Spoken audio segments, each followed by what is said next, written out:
Well, it says we're live, and yeah, we'll see I if know. anybody shows up. I know it's past my bedtime. Well, I had a little nap earlier, so I'm okay. All So, right. No, I was waiting for delivery. Um, I got that book post. I think I posted it in the Audible August thing, "The Lives and Tales of the Great Composers." mm, I wanted to get the hardback, but it was how do you say it in the right way? So imagine like it's 500 crowns for the paperback and 1,500 crowns for the hardback. So 3 times, yeah. yeah, Oh, yeah, there's one three person times. who showed up. Is here at the moment. Oh, When you can see. You can see who. Oh, I've got it on yeah, private chat. I can't see who's there, so I know it says one is watching. So that might yeah, be no, me. I'm waiting for something. It's sort of overdue. It's just a cheap paperback of a sort of a Tarzan pastiche, and I emailed today, and they said, "Oh, we forgot to mail it. We'll get that out soon." I said, "Okay." Nice to see customer service is alive and well. Yeah, we forgot. Took your money. They didn't forget to take your money, though, did they? Yeah, no, they make sure they get the money first of all. Oh dear, oh dear. But yeah, Yeah. that's it that I've got on the horizon because this was so cheap that I had a few extra pounds. Oh, we lost one. We had two, and then now there's one. It's Cat People, was it? The No, book. no, no. That it's another one. It's Jan of the Jungle. That's right. Yeah, yeah, yeah, Yeah, yeah. You got the cat ones already, haven't you? yeah, yeah, yeah, Yeah. yeah. Yeah, those then and next week I hopefully if the weather uh picks up I might be able to do some reading. Like this week all I've done is just dipping into some of the essays as I was doing the those videos for it. So Yeah, that's interesting. It's something I've come to quite recently is essays and to be honest, short stories. I have read, everybody's read short stories from time to time, but actually appreciating them as kind of something separate from the novels really, and in their own right as a really valid body of work. Sorry, I've got an irate dog here who's not happy about not being in bed, so he's coming to give me something to to occupy him while I'm on the thing. But yeah, it's quite good. I read Man Who Would Be King today from one of the books I got, which is the Golden Age. yeah, Read a short story. Yeah, it's pretty good. I mean, I thought it was a novella. I didn't realize it was a short story. It's amazing that they managed to make such a good and detailed film out of really quite a short story. So yeah. I remember Michael Caine saying one time it's one of his favorite films that he did, and yeah, it is a fabulous film. John it is Huston great. is Yeah, well, there you go. There you go. Yeah. the So yeah. Well, there's a few people that are showing up here. So yeah, say we something, just started. people. Yeah, well, five. There's five. Oh, don't be Uh, shy. yeah, we'll answer any questions or anything like that if you wanted to. We just thought we'd come on and just do an impromptu live and see what would happen. Well, Uh, almost any question. yeah, But yeah, I mean, we can talk about anything. We were just discussing, if you just joined us, a bit about short stories, about essays, about that kind of thing. What are you doing? My dog is protesting because he's not in bed. Come on, stop it. yeah. Essays have always been. I've always loved them. Various ones. Like one I use as an example of sort of. Well, there's two that you could. Jerome K. Jerome's "Idle Thoughts of an Idle Fellow," but also "On Lying in Bed" by G.K. Chesterton is just it's just a fabulous, silly essay, but those are just great at times. And then you get the more not academic, but more critical ones.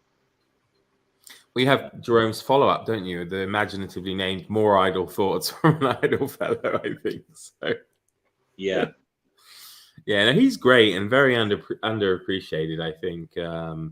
you know, his short stories are good too. His ghost stories, he wrote a really nice book on ghost stories. I mean, they're tame, of course, on today's standards, perhaps, but also there's still a comedic element to them as well. And you know, it goes into the whole Victorian idea of telling ghost stories at Christmas. Yeah, Which is not really something we associate it with, really, is it? they're Now. after dinner stories, aren't they? I think those ones, if I remember That's right. right. Yeah. But to do it at Christmas time, you know, because we're obviously used to.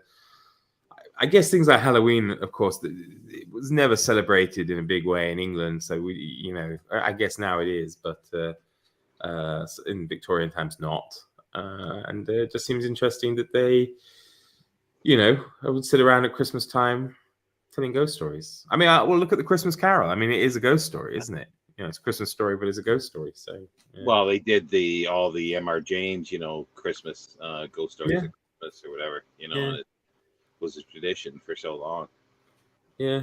No, it does seem something very un-Christmassy to us now, but but yeah, there's just so many. I still have the pile of some stuff here, like this one here from. I like these. Like there's several. I bet there's a whole. You could do a whole bookcase full of ones that are something looking out your window. You know, it's like this is Quilla Cooch, is, you know, from a Cornish window, and Robert Lowell, or is it? What's his name? Oh, I forget his name now. But another essayist I like, it's from my study window.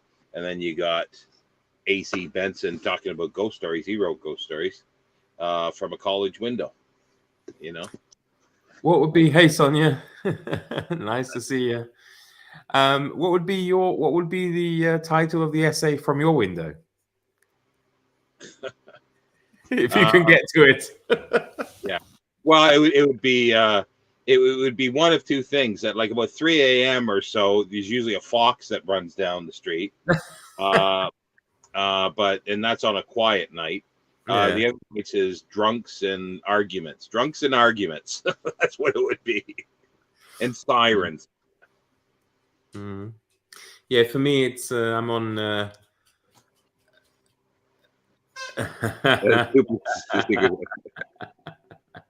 Yeah, but you're still alive, Declan. For me, it would be like, you know, I don't know, because it's like basically the American version of Main Street that I live on. So, you know, the whole town at some point passes past my window and people passing through the town. Yeah, I know, Declan. Actually, I can start putting these up. I guess I can put them up on the screen. I keep forgetting that I can do that. Yeah, Main Street. Oh, that's clear. Huh? Yeah, I was. Yeah, I love his stuff. You can't just sort of sit down and read Q just sort of in passing. It's not like the on lying in bed. You know, he's quite a prose stylist that can be opaque at times, not always, but sometimes. But no, you were mentioning Main Street. There you go. There's a book by a forgotten author. I think Sinclair Lewis. Main Street. Mm-hmm. So his name's Q. So he's writing. He's writing essays in between making gadgets for James Bond. Is he? Or no, it's Arthur Quiller Cooch, or I think pronunciation. I think it's Q. Quiller Couch. Well, it is. But I always thought it was supposed to be Cooch is the pronunciation, but I don't know. It might be. It's like Beauchamp and Beecham and Marjorie Banks and Marchbanks, isn't it? That kind of thing. Well, there was a character in P.G. Wodehouse that if you pronounce it the way it's spelled, it's Fotheringay, but apparently the pronunciation is fungi. And like, huh? How does that work? I don't know. It's weird. Yeah. So Claire, if you're still there, do you read a lot of essays yourself, or not? There's always, it seems like there's about a 30-second or a minute lag for comments. Wow, I found. it takes time to type as well. That is the one thing. It's not live either. So you either have an uncomfortable silence where you wait and hope someone's still there to answer your question. Yeah. Yeah. That's right, Sonia. But also, there's Q. That's the one of the writers of the Old Testament. Is it Old Testament? Yeah, I think, or is it New Testament? I can't remember now. The Cooch. That's a great frat name. I've collected, him for years. Yes, yeah. I've got these little ones. I've got the art of. I think I put those back on the shelf. The art of writing and the art of reading, which are really, really good. And this one is just a general one from Cornish Window.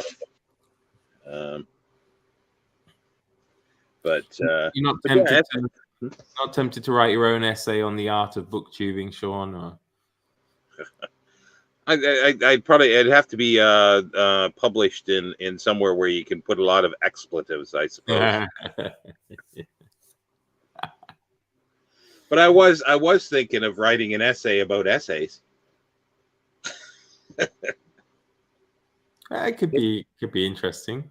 It's like, I remember I picked up a 3-volume set one time of books. It was a bibliography, but it was a bibliography of bibliographies. And it was only 3 volumes. Yeah, well, I think it was just a of one. Like, it was a history, I think, of, it was either British history or something, but it was just a narrow area.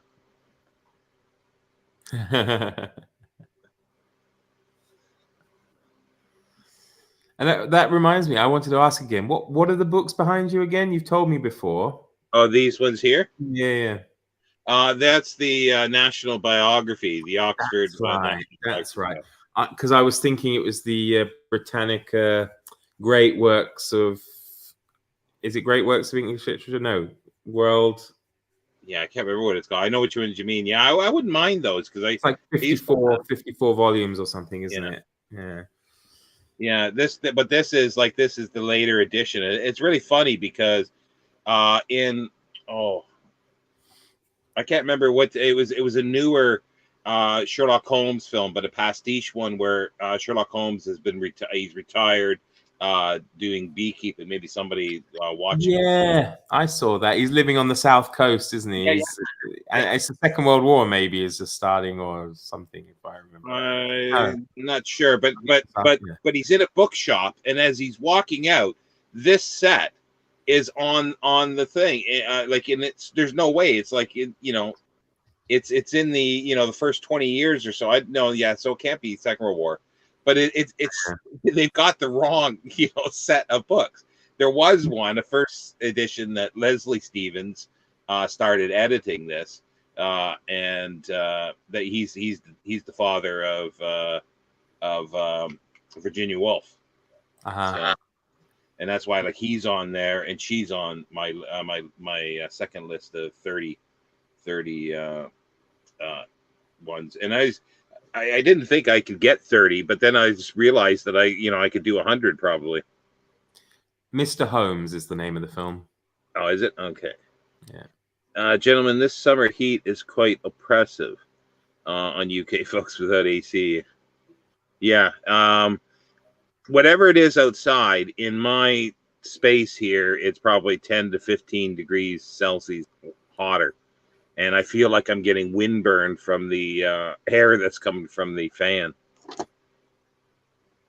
Here it's thankfully it's not too bad at the moment. It cools down in the evenings, which is nice. So it was a bit chilly. I was out for dinner with some friends earlier, and we were standing outside for a bit before we parted, and they were shivering a little bit. So yeah, it's not too bad at the moment.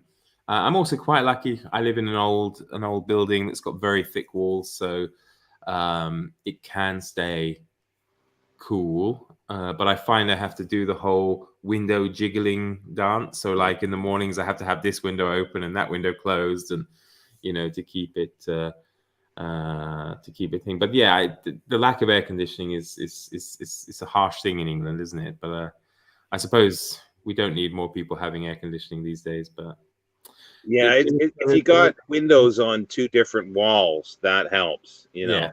Well, like tonight, as it's nighttime, I've got them both open. So there is at the moment. I've got the fan on still, but I've got the breeze coming through. Yeah, Claire mentioned Leslie Stevens.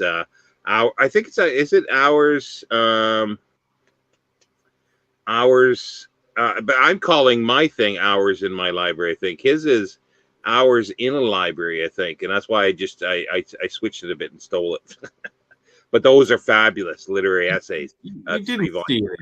You were inspired by it. I was inspired by it. Yeah. Did Peter Sellers ever do a spoof on Sherlock Holmes?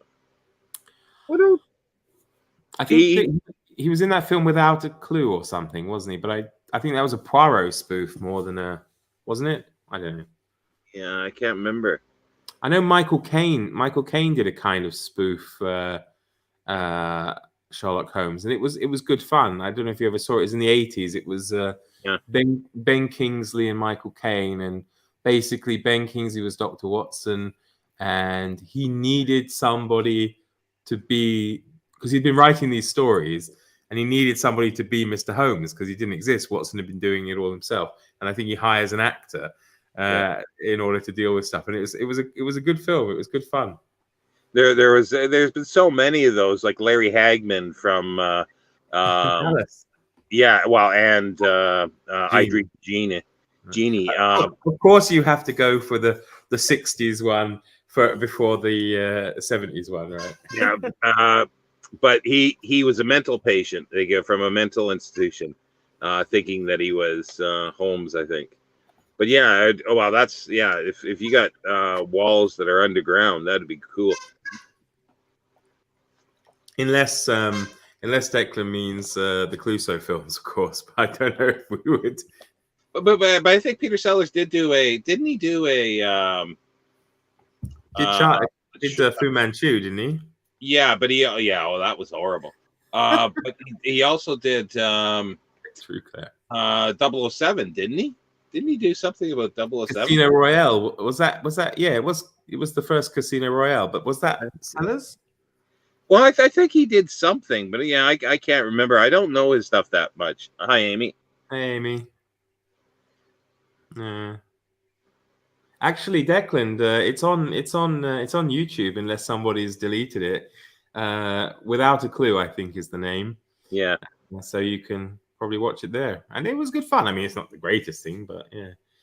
Yes, Sonia. Oh, sorry, it's not up there, is it? Yeah, he is. He's not happy to still be up. Elvis is alive and well in the Czech Republic. He's a bit hoarse at times. or barky. Yeah, he keeps dumping his toy on my foot. We've changed from an elephant to a rather manky looking chicken. Like one of those they put in a teapot and pull out. I wouldn't want to put that one in a teapot. So it's not too bad. What is it? 11:20. So, and I haven't got any work tomorrow. So yeah, neither do I.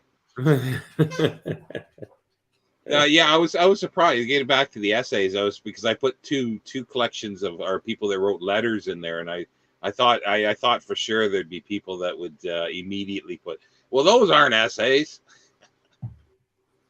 Sure, there's some people out there who are happy to jump on any little mistake. I mean, I find I do it. I just tend to keep it to myself a little bit more these days, except when I noticed Francis Bacon was missing, even though he came. Well, that's like I had to bump him. I wanted to keep it to 30 on that one, and it just was so many. Yeah, that's right. Casino Royale. Yeah, Sellers, Woody Allen, David Niven maybe is in it. Yeah, Amy agrees. A good letter really is an essay. It is. Yeah. And they were in those days. Actually, I was talking about it earlier with my parents. How it was amazing the volume of correspondence people had, and still the length of the letters they sent to people. I mean, I know they didn't have the distractions we have today, but they must have spent a good time in their letter writing hours or whatever, sending off letters to people in those days. Well, I've got the first 12 volumes, I think it is, of the Thomas Carlyle and Jane Carlyle letters, which are, I forget what it is. Like if they ever get them finished, it'll be like 50, 60 or 70 volumes of letters. It'll be amazing. Yeah, I want to get that set of Virginia Woolf's essays, her letters, and her diaries. those three I'd love to get. And I've had chances in the past, but I mean, 20 years ago when they were actually half decent prices, but I never did. I think somebody has reprinted them in paperback, I think, or some of them, but I don't even know if those are still in print. But have you got a favorite? Have you got a favorite diarist? Ooh. Or are you saving that for a? No, I don't know a favorite diarist. There's a lot that I like. Like I like Pepys. Yeah, I'm not sure. I'd have to think it because I always find difficulty. Yeah, no surprises. I do find it difficult to even make a top 10, let alone saying favorite, because it's like sometimes I can give like a 5 top, 5 favorites, and that's about it. Anyway, I'll get to Claire's in a second. Yeah, Virginia Woolf's diaries. Yeah, they are pricey, but they're cool. John Evelyn. Those are really good too. They're roughly about the same time, I think. But Pepys is interesting. I've got a complete set of his 11 volumes or whatever. Like how early do they go? Diarists. I mean, obviously, we have letters like Pliny, for example, sending letters to people and whatnot, and even the Greeks. Were they diarists as well? Any of them? I mean, I know they didn't have the convenience of writing stuff in notebooks and whatever, but I mean, do you know where we would start with first real diarist? I mean, it seems like it's Pete. I don't know. People go on about it, but I would say Renaissance for sure. Renaissance, but I don't really know. I think there are collections. There's something. What is it called?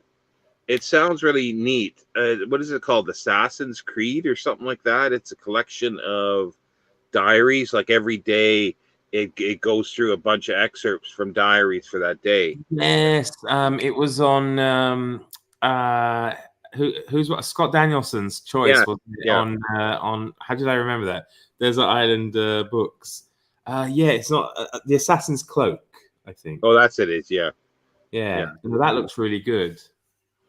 Thomas Cromwell's letters would be really cool.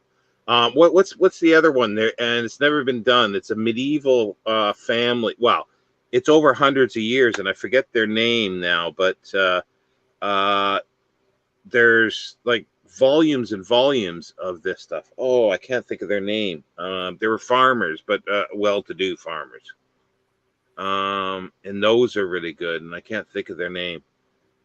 But yeah, letters, these are great. But I suppose you've got Eloise and Abelard. They were letters. Yeah. In Two Lovers. Yeah. Pastons, that's it. Thanks, Claire. Yeah, Pastons. Like there's an old I'm not sure who Goncourt is. But the one I'm thinking of was the Pastons letters. There's so many. I do really like Pliny's letters. But yeah, there's so many that are really cool. I'm reading Mozart's letters at the moment. So I haven't read all of them. I don't know. Have they all been published? I wonder. I don't know if they've all been published. I don't think so. I mean, certainly the volume I've got. I mean, he says he can't, include all of them, and the book is the Life in Letters. Yeah, so I think he's just keeping it in, but it's still quite hefty. But it's just so interesting. I mean, it really makes these people more real to us, when like early on in the letters, Leopold Mozart is complaining to his best friend about his toothache, and how if he's complaining about it, it must be really bad. I mean, to have toothache in the 18th century must be horrific anyway, but the fact that he feels like he has to talk about it. So yes, Tom.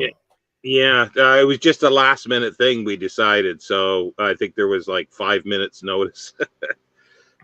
Yeah, there is. I've got, I think, or I used to have the Noel Coward diary and a letter collection as well. That's really good. I can't. Well, they're right in behind some piles here, but I've got a whole bunch of stuff. I've even Waz letters. I've got a whole bunch of collections of letters that I really enjoy. I had when I was younger, I had the Kenneth Williams diaries. Yeah.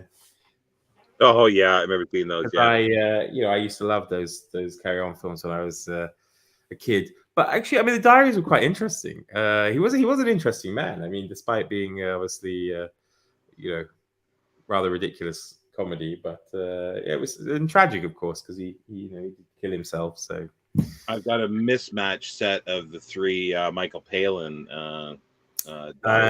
He's good. What would they do for people these days? Do you think they'll just collect people's blogs, or I don't know, videos together, or Kenneth Williams? Yeah, exactly. There you go. Thank you. Richard Burton's is really good, and that's not the Sir Richard Francis Burton. This is the actor Burton. But yeah, Mr. Taylor. Yes, yeah. Yeah, she it was kind of interesting because Richard Burton liked the Everyman Library, and so she got him a complete set and rebound them into sort of suede leather, but all the individual colors. That's pretty cool. Kenneth Williams or Richard Burton? Probably Kenneth Williams, I would think. If you saw Richard Burton, he'd probably be in a gutter. along, and then up the road will be Richard Harris and Michael Caine, and we'll just keep Oliver Reed. And have you read the Hellraisers, Hollywood Hellraisers book? It was published a few years ago. No, I don't think I know that one. It's good fun, I mean, it is literally just a collection of. Well, it concentrates on Peter O'Toole, Richard Harris, Oliver Reed, and Richard Burton. But then it gives all the incidental stories of Robert Newton and Humphrey Bogart. Like for example, Humphrey Bogart was so drunk, and he was he found himself like passed out in a bush somewhere in suburbia, somewhere around, I don't know whether around Hollywood or whatever. And the people from the house found him there, and they brought him inside. They gave him breakfast, and he was just sitting there. He was telling them stories about Hollywood, and at the end of it all, just got up and left. It's like great. I love these things. They were characters. I have to. Well, now I have to get Louise Brooks mentioned in here because she wrote the essay. She knew Humphrey Bogart, and she said that he was never a rambunctious drunk. He just sort of passed out and fell asleep. But then usually when he woke up, people started a fight with him. So that's where he got his sort of a lot of scars from. That's not diaries that I'll be waiting for. That's for sure. Come on, Sean. They're going to have Pride of Place behind you instead of the national biographies. Well, I guess I could take it when I run out of toilet paper, I suppose. Oh. Oops. Yeah, I don't think I've ever seen any of the Kardashians programs and stuff. I didn't. I wouldn't even tell you what they look like, probably. I watched something one time, and they were making fun of it, and I didn't have a clue what they were talking about. Philip says he's got good taste, Philip. That's right. A 3-week piss off in Dublin. That's true. Well, I like a story of Richard Harris where he says he was drunk one time, and he went on a train to get a drink or something like that. So he wound up somewhere, and then somehow he was sort of knocking on somebody's door, and he just wound up staying with this woman for a week and drinking and whatever else. Yeah, they don't make them like that anymore. So Yeah. I'm assuming Amy means the Kardashians. Yes. Oh yeah, Kim's homemade porn. Yeah, it was a big thing back in the day, the old homemade sex tape, wasn't it? Yeah, it's strange. Mine didn't do anything. It didn't prompt me to start. Oh, Sean. Watch as everybody's going to be searching for. Actually, I mean, it kind of could lend itself to porn. The name Standfast, maybe. Be a porno name. Well, nobody could pronounce it correctly. That's for sure. What was the whole thing with pornographic names? It was the first pet you ever had and your mother's maiden name. Was it?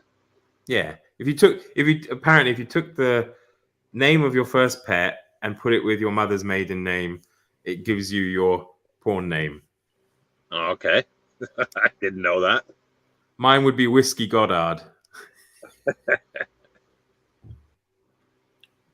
It's quite a good name. That's open to everybody else. If you would like to share your pornographic names with us, yeah, I think our viewing is just sort of dropped down to zero.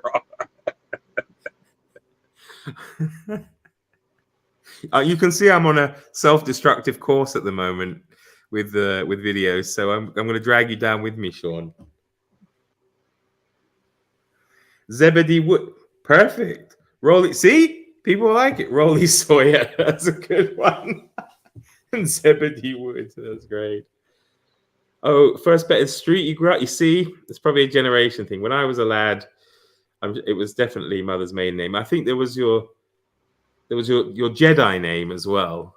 You could make using things, but yeah. Well, I didn't grow up on a street. It was a dirt road that was only open part of the year. So, what was your first pet's name? Like that I had myself, or growing up. Like that's growing up. I can't remember what the names were. Well, first one Blue, you had yourself. Blue. So your porn name could be Blue Dirt Road. Blue Dirt. Blue Dirt. Oh, Jesus. Dirty Blue. 2 in 1 week. Push it. Yeah. Yeah, Buck Naked. That's right, Declan. Oh, I love Seinfeld. So funny. So funny. I guess you wouldn't have seen it. It was something that was on at the late 80s through to the end of the 90s. I knew it existed, but I couldn't stand him. I just could not stand him. Can't stand you. Yeah, I couldn't stand Jerry Seinfeld. Yeah, I just thought he was the most unfunniest person in the world. But yeah, really big. Oh. It's like Friends. I couldn't stand Friends. Friends is theme song. I like. Coupling is good. Coupling, the British sort of series was absolutely fabulous. I don't know. Absolutely Fabulous was a good series. No, I made a mistake there. I didn't like that one either. I don't know what coupling is. I missed a lot. You know, I didn't even know who Amy Winehouse was when she was around. You know, I was in Japan, and I don't know if she was big there, but I was living in a small town, didn't have internet. You know, I came back to England and everyone's like, "Oh, Amy Winehouse, blah blah blah." I'm like, I have no idea, who is she? Yeah, I didn't know, and somebody told me how great a singer this was, and I go, "Really? Okay." So I'm a bit of a heretic there of not liking Amy Winehouse. I would love it if people just join us and they see Declan's comment on the screen there, George Costanza's poor name, Buck Naked, and they'd be wondering, what was the topic? What were people talking about? I think that's a good question, Claire. Over to you. What? Over to you. What were you doing in the 70s and 80s? In the 70s, I was living on a sort of off a dirt road, in a log house for most of the time, without electricity, without indoor plumbing, and they didn't plow the roads in the wintertime. In the 80s, I was in Sean. Sorry, we meant the 1970s, man. Yeah. In the 80s, I was in Toronto. Yeah.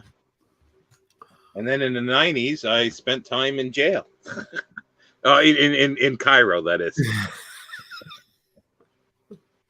What is your preference? I've never. Sorry, yeah, you read it out. Yeah, what is your preference? The Office, UK or US? Neither. I've never seen the US one. I love the UK one. I was at university and it was just the thing, just the right time. Great series. E-Lodge. E-Lodge. Porn names. Lodgepole. Yeah. Okay.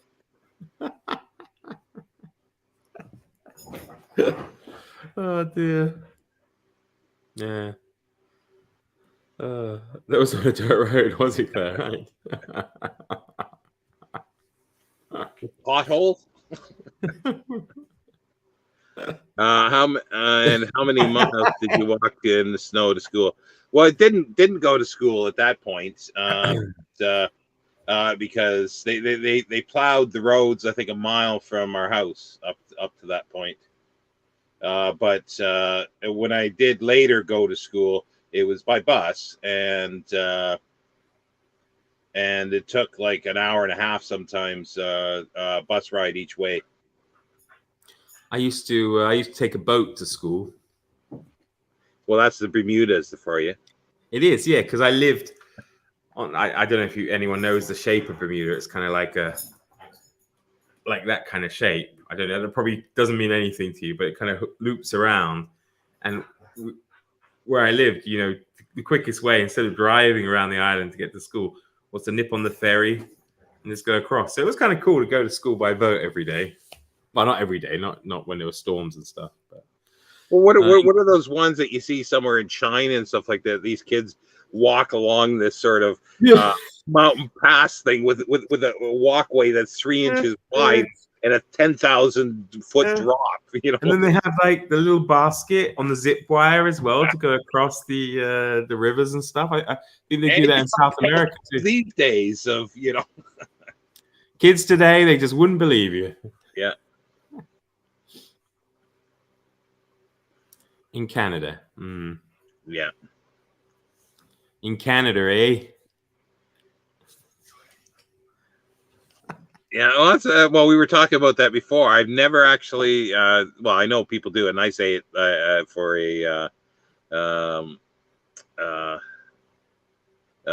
for ironic purposes. Triangle. I am assuming that's Bermuda.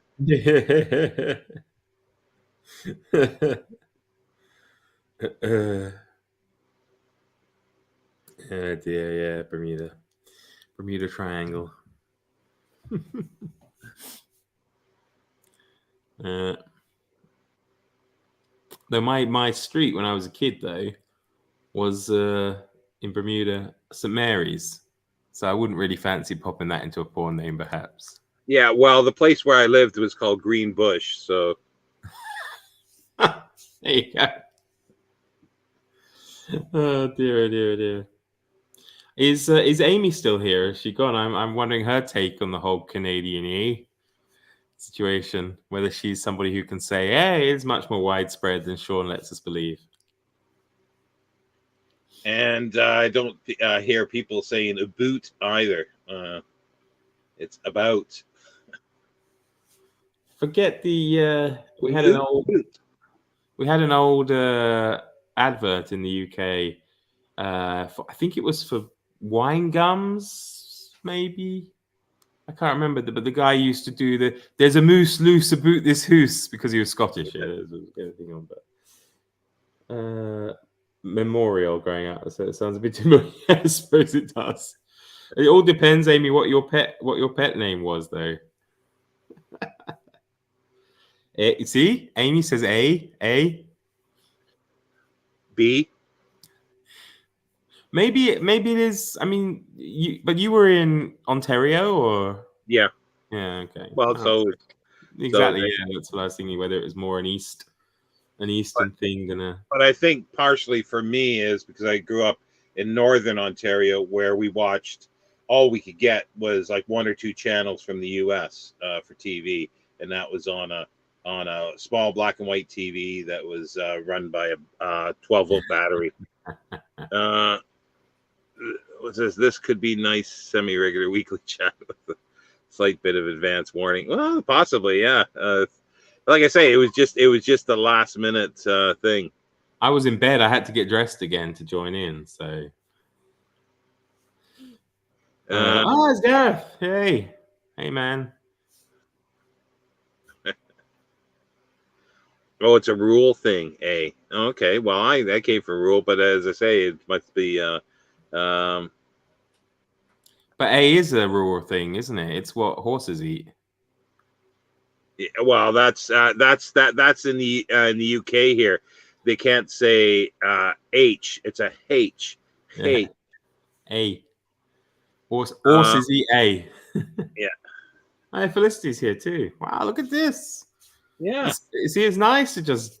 Well, I didn't think anybody would show up just coming out of the blue, you know. But yeah, when you think that you plan it and like two people turn up and don't plan it, and we're having a regular party.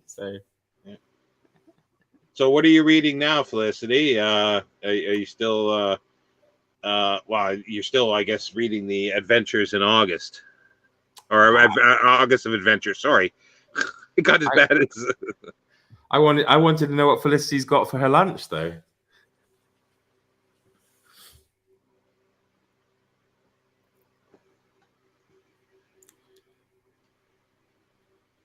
Oh, I think Gareth's right. It is funny, and if it comes from nowhere, really subtle. But then also when it's quite obvious too. So, us what the yeah.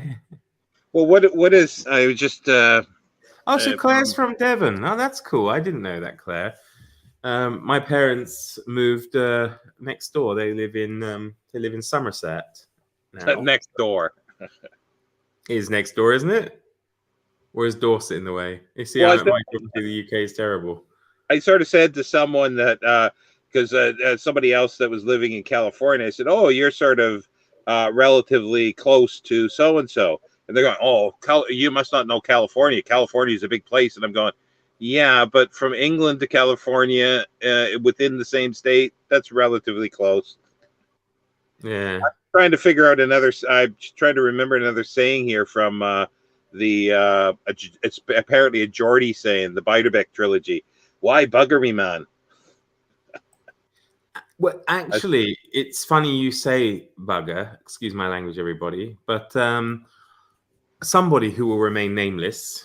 Yeah, Somerset's not far. I'm sorry, I'm dragging. Oh, I'm behind on the things here. Someone who will remain nameless. The world used this term. I think it has a slightly different impact in North America. That word, because they put on Instagram, a bookish person, a picture of their kid, and they had the caption, I don't know, "my cheeky bugger," or "you cheeky bugger," or something like that. And I was like, I'm not sure I would be, writing that with my kid there. I don't know. Just seemed a bit odd to me. Well, the best one is when I first came here. There was I was working in a place, and this one girl. It was a narrow space in between behind the cash to get by, and she would always sort of lean forward and stick her rear end out, to block somebody. And I sort of said, you better be careful. Somebody's gonna spank you on your fanny. Oh, Jesus. And all of a sudden, everything went quiet in the shop. And I'm going, huh? Mm-hmm. So let's see here. Books, Gareth saying, talking of A, when I say a song is in the key of A, it often makes more sense to say that it is in the key of A.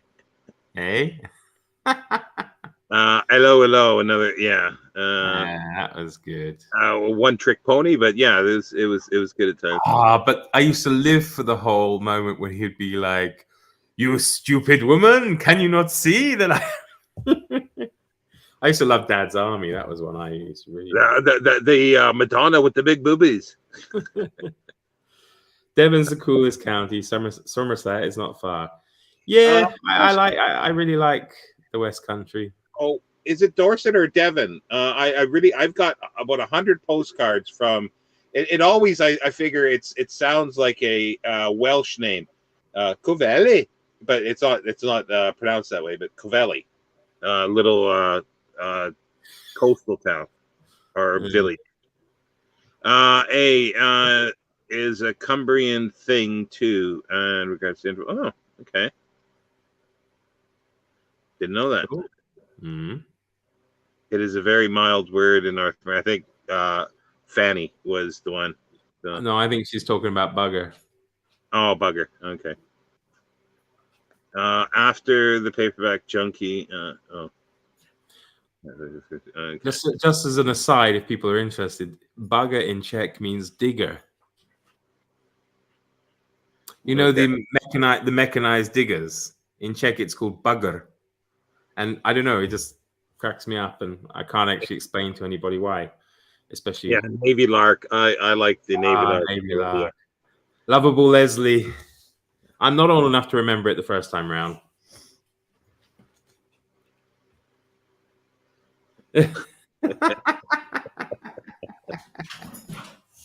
Enough said. Yeah, love the Navy Lark. Love Round the Horn. You know, Armpit Theatre and all that. The wonderful thing is, you can actually on these podcast. What do you call them? Is it a podcast server or podcast player? You know, they have a lot of these. It's like the old time radio stuff, that we've been doing or are going to be doing. You can, you know, just set them up on the player and listen to them. It's great. Hancock's Half Hour. Oh, sorry. Yeah. The problem is, great as well. Yeah, absolutely. Yeah, well, and going up a little later in the 70s, which I think is just fabulous. It still works today. Is Men from the Ministry is just fabulous. It's like, I think that will be timeless. It's like Yes Minister and Yes Prime Minister will never ever go out of date. You know. Well, I didn't realize the Navy Lark had quite a few spin-offs. There was a Embassy Lark, I think, where they looked at like the British Embassy somewhere or the Foreign Office. There was like a Big Business Lark, and they had decent people in them. I think Frank Thornton, from Captain Peacock or whatever, was in one of them. He was pretty good. But yeah, you can get all of these, and it's great. And Hancock's Half Hour. Well, it's like for the radio, Dad's Army radio series had a spin-off. It Sticks Out Half a Mile.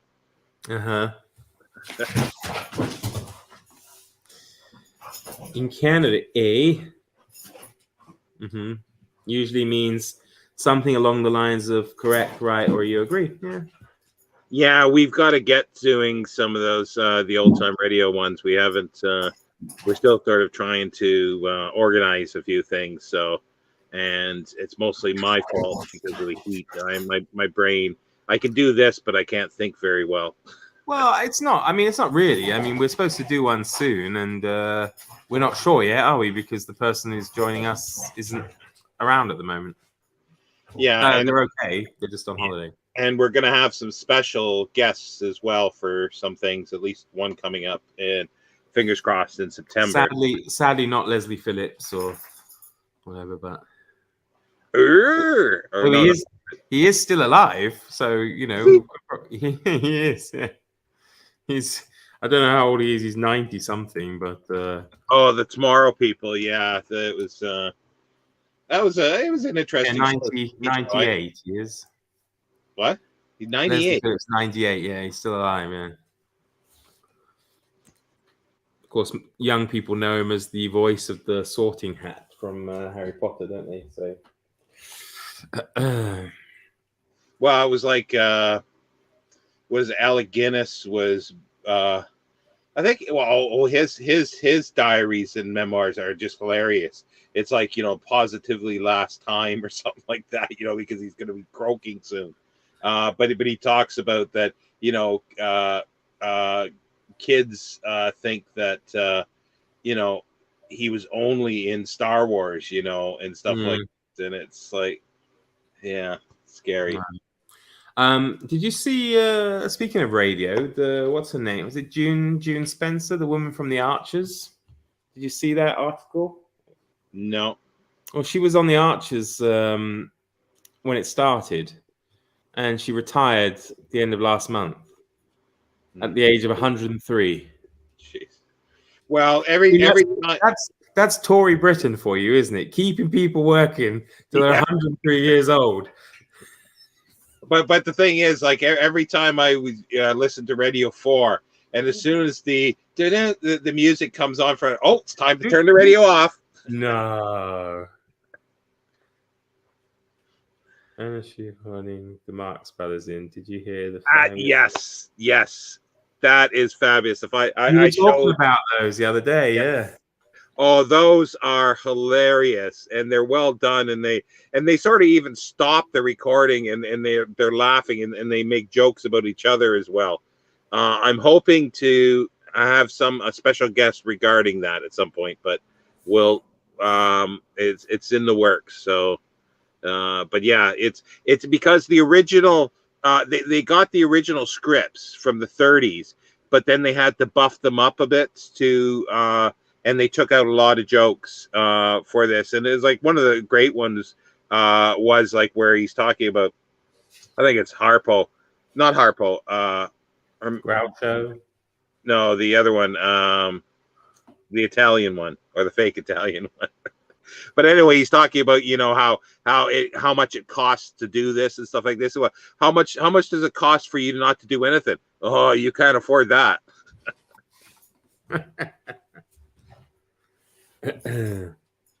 Yeah. Well, yeah, I'm not being political. I've learned my lesson.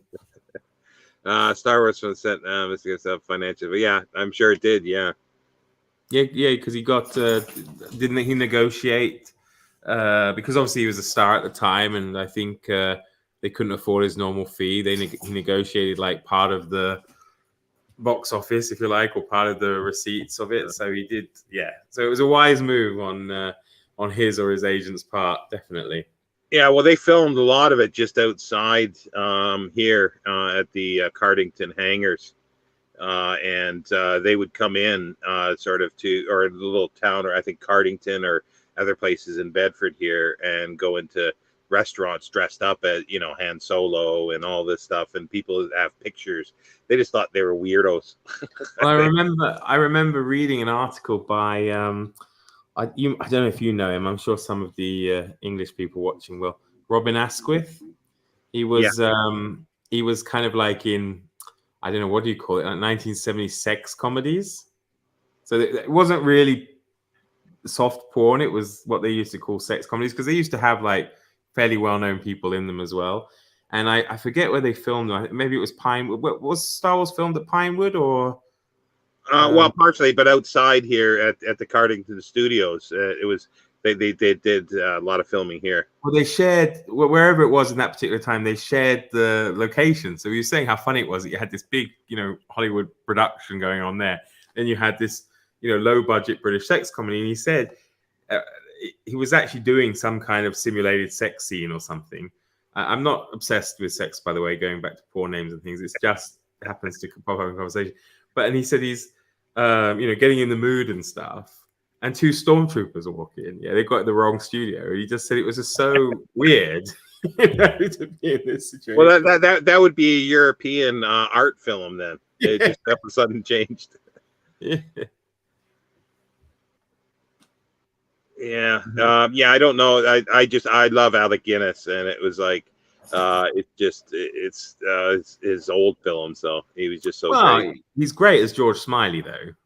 Yeah, he is. That's true. Yeah, that quote ended up in one of the films you can't afford. Yeah. Well, actually, no. It's the other way around, Gareth. That they took from the film and put it into the British scripts. Because, as I say, the original scripts weren't big enough or fluffed out enough for a full episodes. so they were added to a little bit, and that's where, as I say, if things work out, I can have a guest that will talk about that. No, yeah, Felicity, they're just hilarious.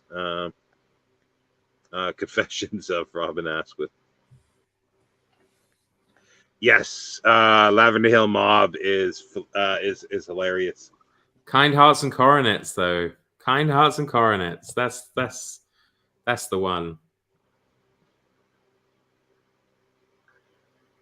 It might be in Day It's Races. I can't remember. Oh, I'm not sure what Claire. She must hit send before. Maybe a secret code. Yeah. Maybe she's saying him. Just drop the H. Oh. It's really quite a dodgy area you live in. There's always sirens going off, Sean. There is. It's constant here at night, and then you get the drunks going by after the pubs close because it's a cut-through street. When I was a student in Edinburgh, I used to live just up from the Grass Market there. And at the top of my street, there were like 3 strip clubs. And then there were bars. And then it would go down to a street full of bars. And every time there was the rugby, there would be broken glass and vomit all over the streets. Like I couldn't leave my building without there being piles of vomit and God knows what else. Yeah, it was horrific. Well, usually, like, in the morning, there's empty beer cans or empty cider cans outside, and it just seems that if they're going to argue on this street, they do it just out below my window where my bed is, at 3 or 4 a.m. and they start arguing and screaming.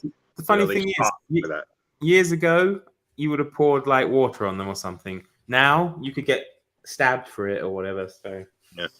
Well, they'd have to do pretty good to climb up on the first floor. Well, nice. But I wouldn't put water on them. I'd do something else. Well, yeah, being as you're so old-fashioned, you'd probably empty the chamber pot over them or something. Oh dear.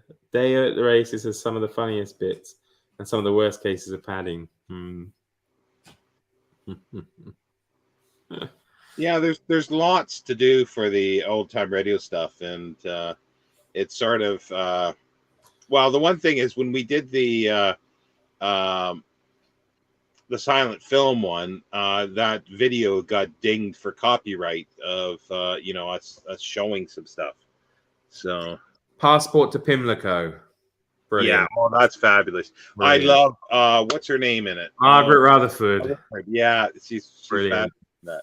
Brilliant. I read a biography of hers. It was really great.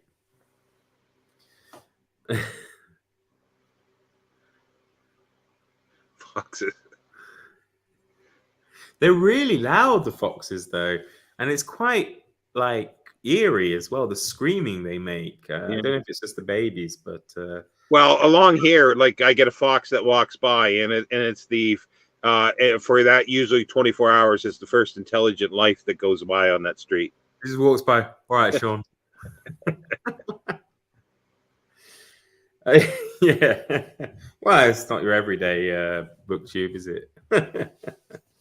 Yeah, Passport to Pimlico, great fun. And it had also Stanley Holloway in it, who was in Lavender Hill Mob. But it also... Sorry? I was going to say the 2 characters, too, that were created for Lady Vanishes. You know, they're always arguing about cricket. They're talking about cricket. Oh, yes. Newton and Wayne. Yeah. Brilliant. Yeah. They're you're right, because one's the Home Office guy, the other's the Foreign Office guy. Yeah. But Stanley Holloway I can't remember which way around it is. His son married Roald Dahl's daughter, or Roald Dahl's son married Stanley Holloway's daughter. Oh, okay. So, what's her name? Sophie Dahl, the I don't know, she was a sometime model, I think. So her grandfathers were Roald Dahl and Stanley Holloway. That's kind of cool. That's a good one. Good one to have. Well, I think he's in. You're talking about the Ealing stuff, but what's the one about the train, the color one? Titfield Thunderbolt. Yeah, and doesn't he his character funds the railway so he can because when the pubs close, he can drink on the train once it's moving. That was very good. That's right, Julian Holloway, the character. Sorry, I've skipped on. I've got to stop doing it. I keep seeing, of course, the recent ones popping up. I'll come to it in a minute. Sorry. Was it crime SF, and one does all the condensed film adaptations, often with stars. That's probably the Lux Radio Theater. Cecil B. DeMille introduced it at times, but there was quite a few of them actually. The only channel where I don't feel ancient, actually, the foxes screaming their mating. Well, we're back to we're back to that again. One track mind, everybody. Julian Holloway of the carry. Oh, okay, yeah.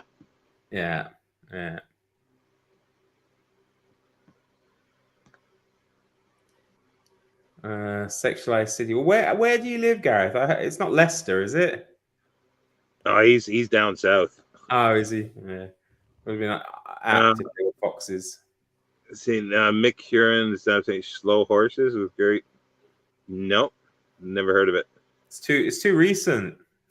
Yeah, but that's the one thing. Yeah, the only thing with Gary Oldman that I actually want to see is when I saw previews for it, or I think I saw previews of him doing Churchill, and I go, is that Gary Oldman? And I didn't recognize him, so I thought I want to see that. I want to see what he's like in that. Darkest Hour. Yeah, I thought it was all right, but I just thought he lacked something in his voice. I mean, he might have got kind of some of the mannerisms or whatever right, but the voice didn't seem, when he was giving the Darkest Hour speech and this stuff, it didn't rock my world. Yeah.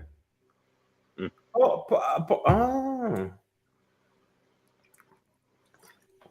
Bumpy Boy. I used to spend a lot of time down there in my Navy days.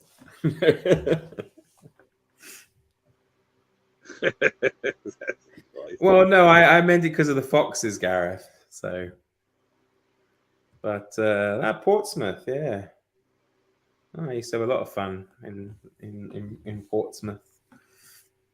Well, that's where isn't that's where the ship is? Oh, what's the name of it now? Victory. Victory, yeah.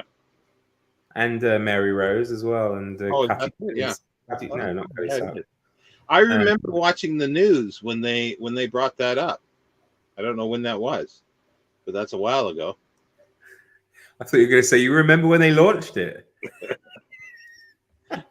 Well, it's about the right time for my how. Probably could have been alive still, yeah. But I remember. I mean, because they built. You live by the sea, just 5-minute walk from me. That's perfect. Yeah, I had a friend who lived on the old Marine barracks there. That they had converted into beautiful flats, with tall ceilings, big windows. It would have been the mid to late 90s. And when he used to go down to see his mum, I quite often went with him. And sometimes during the holidays, we'd go and stay down there. And it was fantastic, because it had the massive parade ground still from where the Royal Marines used to march about. But then these great places. Well, there you go. You live right by the barracks, so maybe it's the same. When I first came to England, I stayed in Bournemouth for a while, and I loved walking along the beach there. That was nice. You had the barracks, and then I think you had to cross a road, and then you had the beach, and it was cool as well because from the windows of the barracks or the flat where he was living, you could see one of the kind of fortresses. I guess it was one of the Napoleonic fortresses, if I remember rightly. It's a long time ago, but it was, yeah. I guess according to Claire, I sunk the Mary Rose.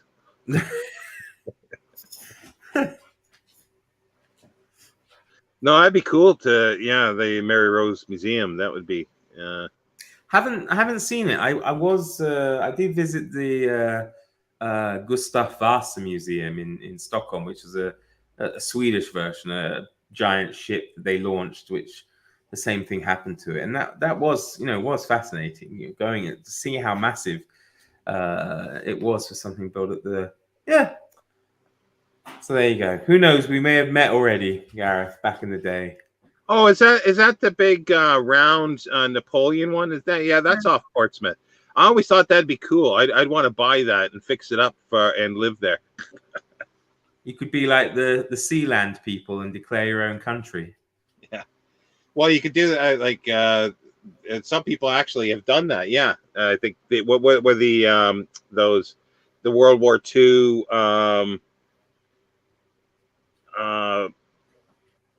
I forget what they're called, but they're out in the estuary, the Thames estuary, I think. 15 people in the chat. Tonight's topic is what's your porn name first, pet's name, and mother.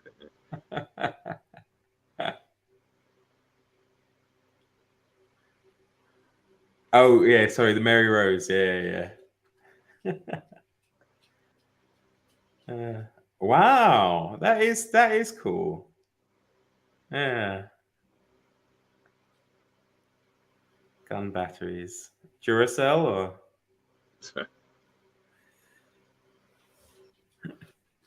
dear. But yeah, there's I wouldn't mind going back because I haven't been back south since then really, because I went up and I loved Salisbury. I'd love to get back to Salisbury as well. Salisbury. I've never been to Covelli though, and that's where I want to go because I've got like about 100 postcards. I had some in Canada, and I brought those with me, and I still have them, and I've got more Duracell. Well, I mean, it's weird because my family live in Somerset, as I said, and they've been there now. I don't know, is it coming up to 3 years, and I've yet to go there. With COVID and everything else, and I haven't been able to go. So they've moved to this new house that I've never visited, to a town I've never been to. It's kind of weird, actually, when I think of it. Because we lived before in Surrey.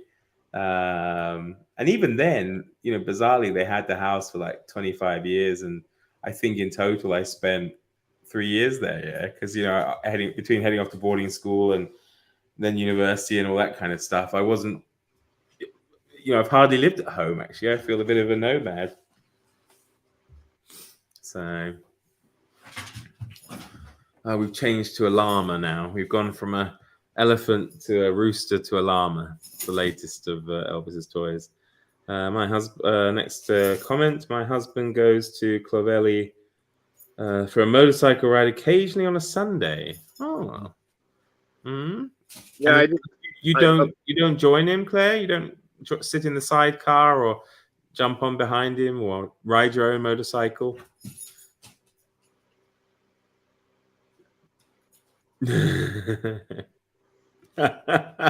Felicity.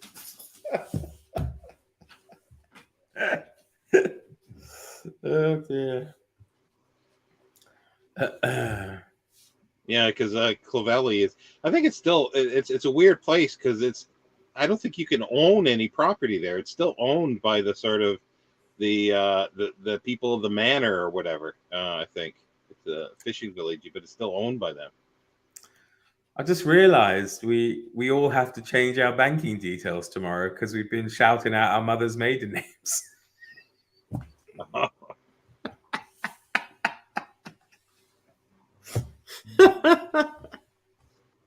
Well, I think you only did the street you lived on, the dirt road, right? And bush, yeah. Green bush. Yeah, but the rest of us have been giving out our mother's maiden name. So yeah, make sure you check your banking secure, everyone. And if it's not, let me know. I've got a big list of books and Blu-rays I want to buy.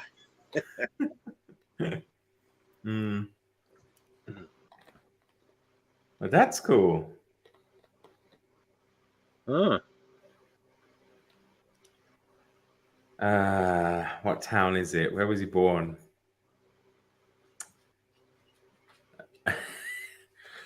Where was he born? One everyone laughs at. Yeah, I can't think of that now. I'm gonna cheat.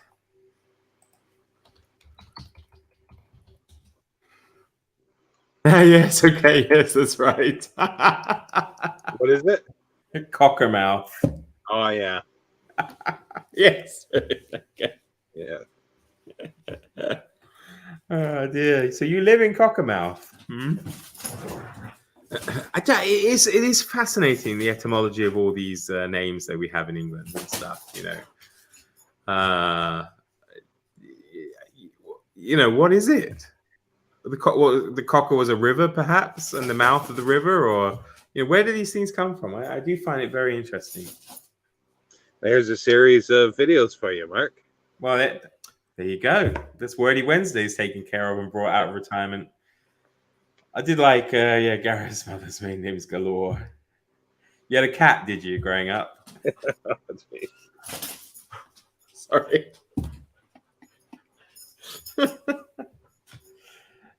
There you go, River Cocker. I was right.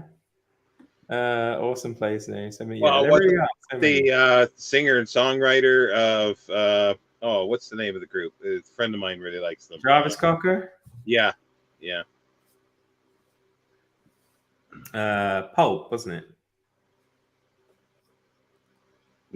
Is it Pulp? I can't remember. Pulp. Jarvis Cocker's Pulp. And then you had probably more from your era was Joe Cocker. Oh yeah. Getting by with a little help from his friends. Yeah. Well, there you go. That's it then, I suppose. I thought of doing something because you could do so many. It's it's mine, Sean. It's mine. It's mine. I know. No, go ahead. Yeah, no, it's just I just never got around doing it. But it's like there's another one too. Is like what people are called from these areas. Like like why are Geordies called Geordies? And Scousers are Scousers. Yeah. Well, Scouse. Yeah. No, I understand that one probably quite. Well,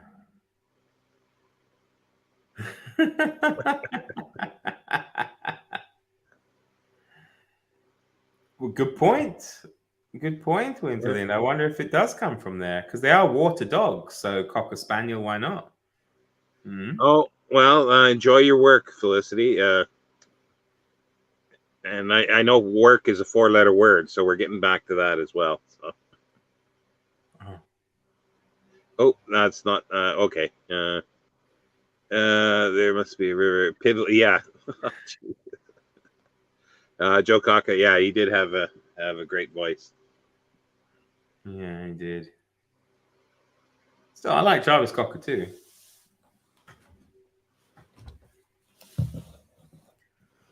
The River Piddle.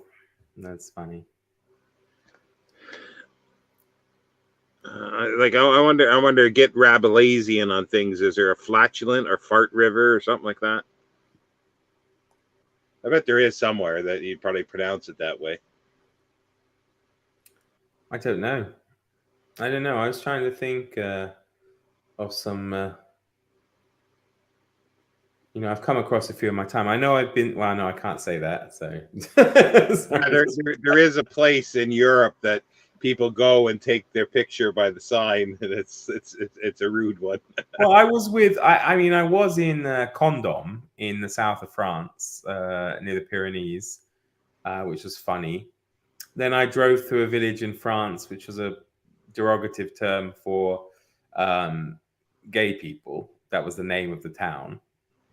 Not that wasn't why it was called that. Is what I mean. It just happened to be the same name in French as in English. And then I know there's a Fuking in Austria, I think. But there's some places called, I want to say there's a place called Boring. I've heard of somewhere. I don't know. Well, there's a place that Amy will know this because it's sort of where I lived for a while, and it was called Punky Doodle Corners. Punky Doodle Corners. Do a search and you'll find it. That's like one of these Australian names, like Willa Billabong, or Willa Gidgery, whatever. River Po in Italy. Po is a German word too. Well, it needs an extra O in it for to be Rabelaisian. Po is a Czech word also. Po, meaning after. Is that right? Have I got it right? No, probably not. Can't remember. No, potom. Po is what? What is po in Czech? Pondělí, Monday. I don't know. Fuck it. Dildo, yeah. Well, that's the newfies for you. But it's surely dial. No, is it really dildo? Dildo. No, yeah, I suppose it could be. Po was. Is there actually a place called Teletubby? God. No, Po was one of the Teletubbies. Oh, okay. Tinky Winky, La La. I don't remember the rest.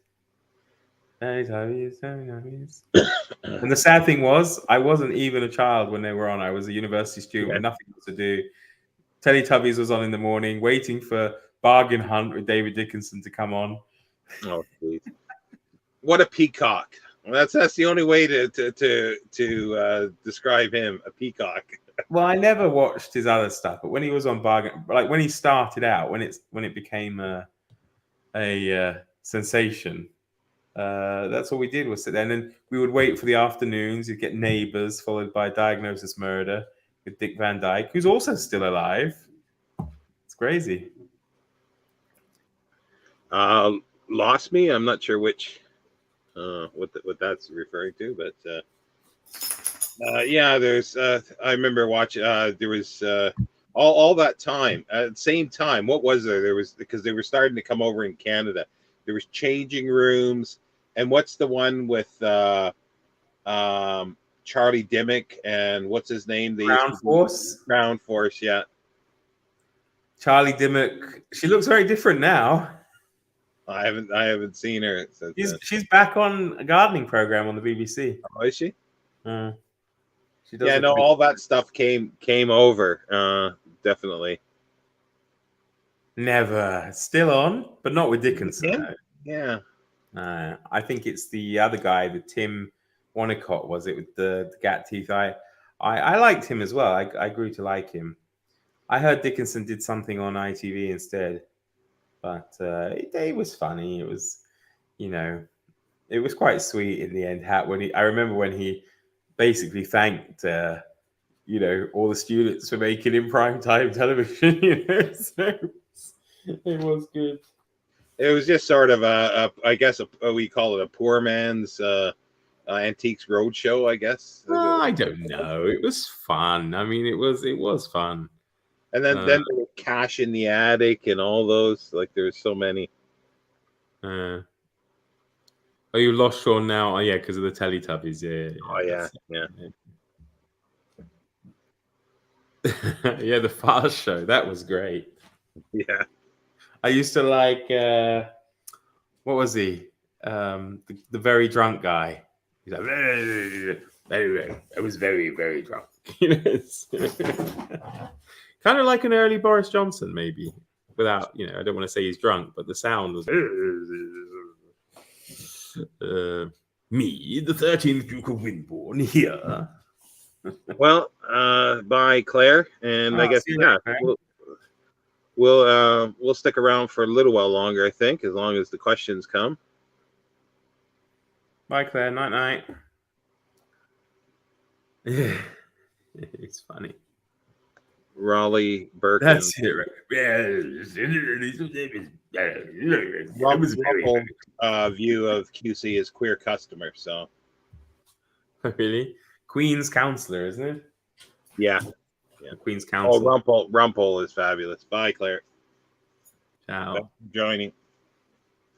See, I say ciao, and I'm not doing that to be like, Because you know the type of people in England, like it would be the yuppies of the 80s, be like, ciao, ciao. But, you know, we say it here every day as like a goodbye. I'm not being... Well, it was always funny when students came back from the UK after spending a little time in the UK, they would always go, cheers.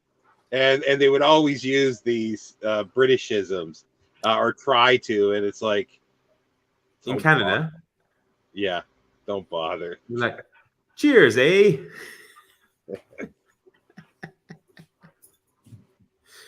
That's nice water, eh? sorry, everyone. Don't get me started on that. And well, you know, I'm just gonna get in trouble for being anti-Canadian next or something. So no, but I just can't stand stuff like saying like in it, you know, and stuff like that, or hey bro, and it's like I'm not your bro. Dirty. You see, there you go. I mean, ciao is one of those things. Like it just kind of is in a lot of languages. I think the problem is in England, there's always something, unless you have a valid reason to use it, it always seems a bit, what's the word? Pretentious, isn't it? You know, you always got those like lovies and stuff would be like, ciao, darling, you know, this kind of thing. Whereas in other, you know, in German, they use it. Here in the Czech Republic, as I say, we use it. And thankfully, it's one of the easier words to use. Saying goodbye in Czech is actually quite tough. So to say ciao or whatever is much easier. And the weird thing is hello and goodbye in Czech, the simple version, is ahoy. You know, we use ahoy, of course, in English, like as a naval thing or a seafaring term. But it means hello in Czech. So ahoy, and it can be bye-bye, ahoy. I like, Amy said cheers is at a place here, well, in Canada. But it makes sense in Boston because everybody knows your name. And sometimes you got to go there. That's bad. And you know, it was Alexander Graham Bell's preferred greeting for answering the telephone. Oh, yeah. He wanted it to be ahoy, ahoy, like in the Navy or something. So you'd answer them and go ahoy, ahoy, ahoy, ahoy. And I think it's a little thing that if you watch The Simpsons, apparently, if I remember rightly, Mr. Burns does that because he's obviously supposed to be really old. So when he answers the phone, he often answers the phone, ahoy, ahoy. Yeah, cheers was great.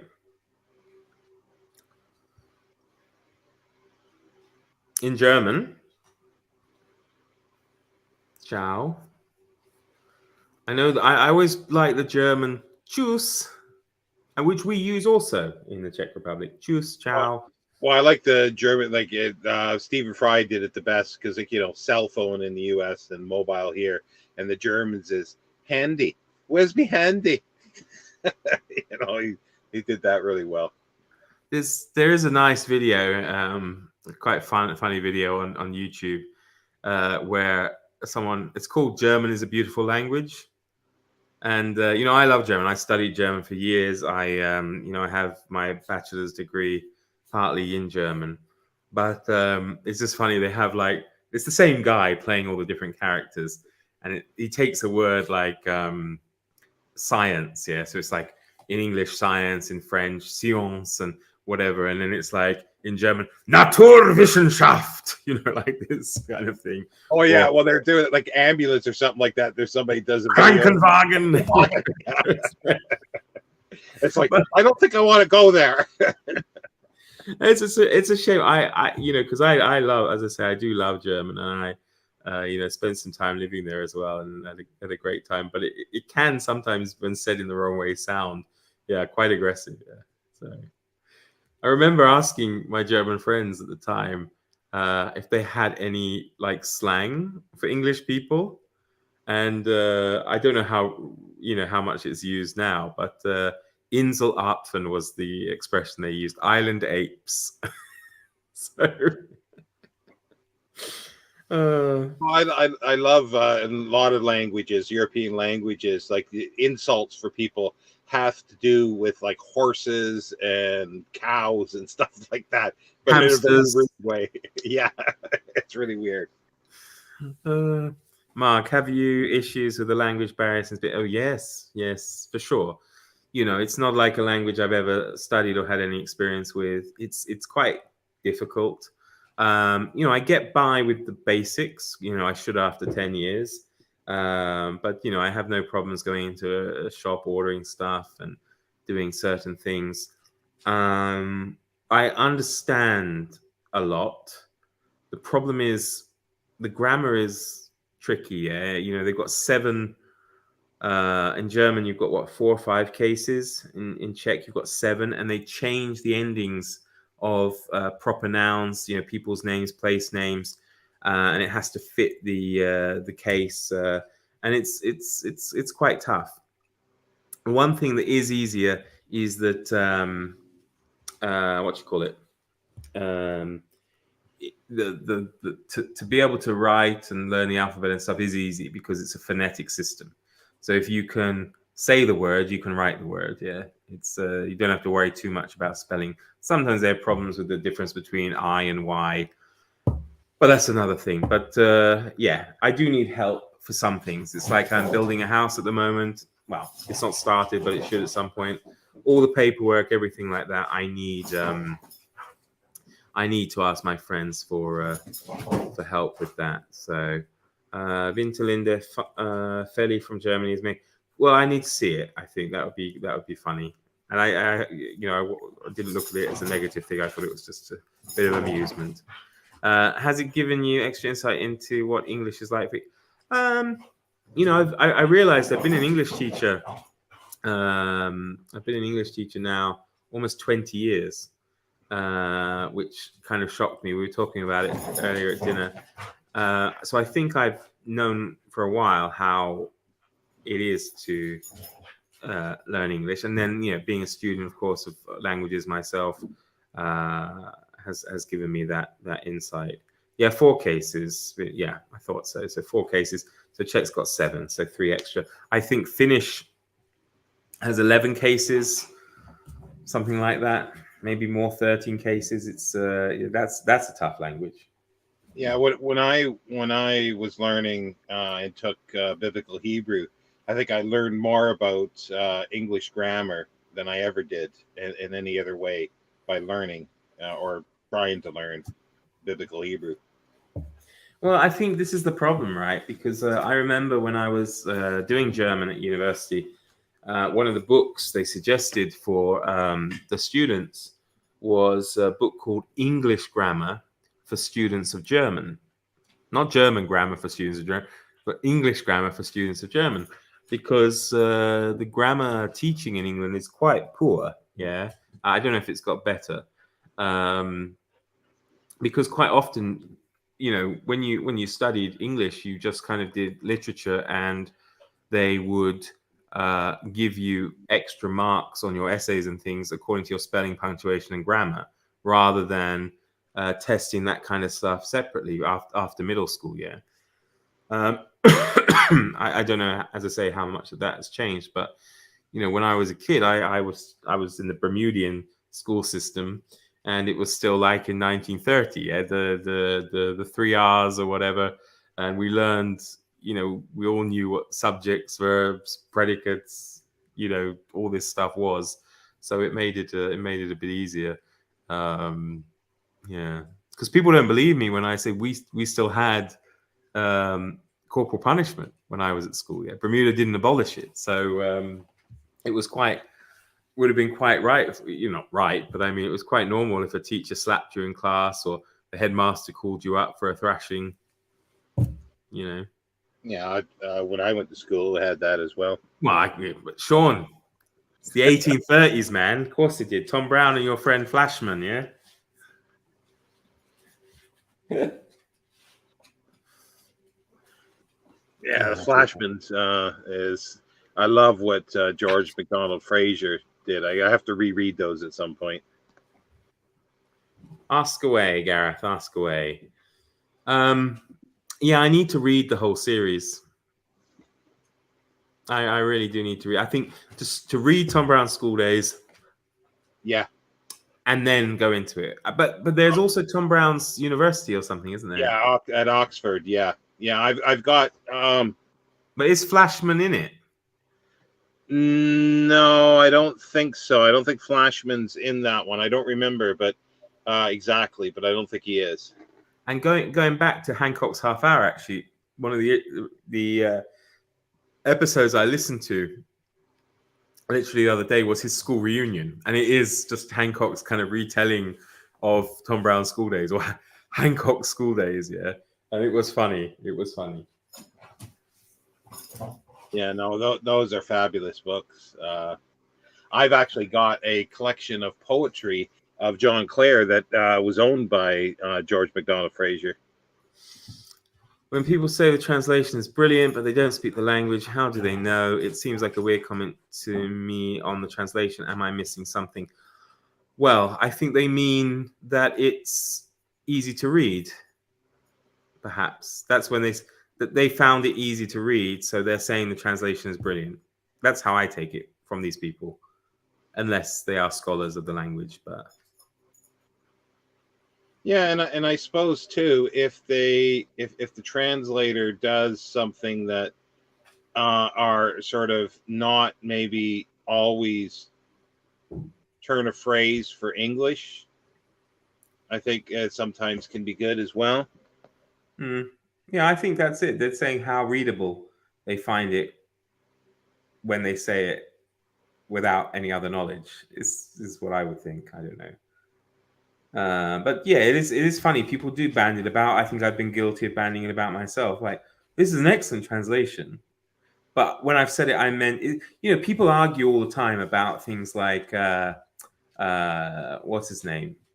You read it recently, Cervantes, Don Quixote, yeah? What's the best translation? People say, oh, this one's the best.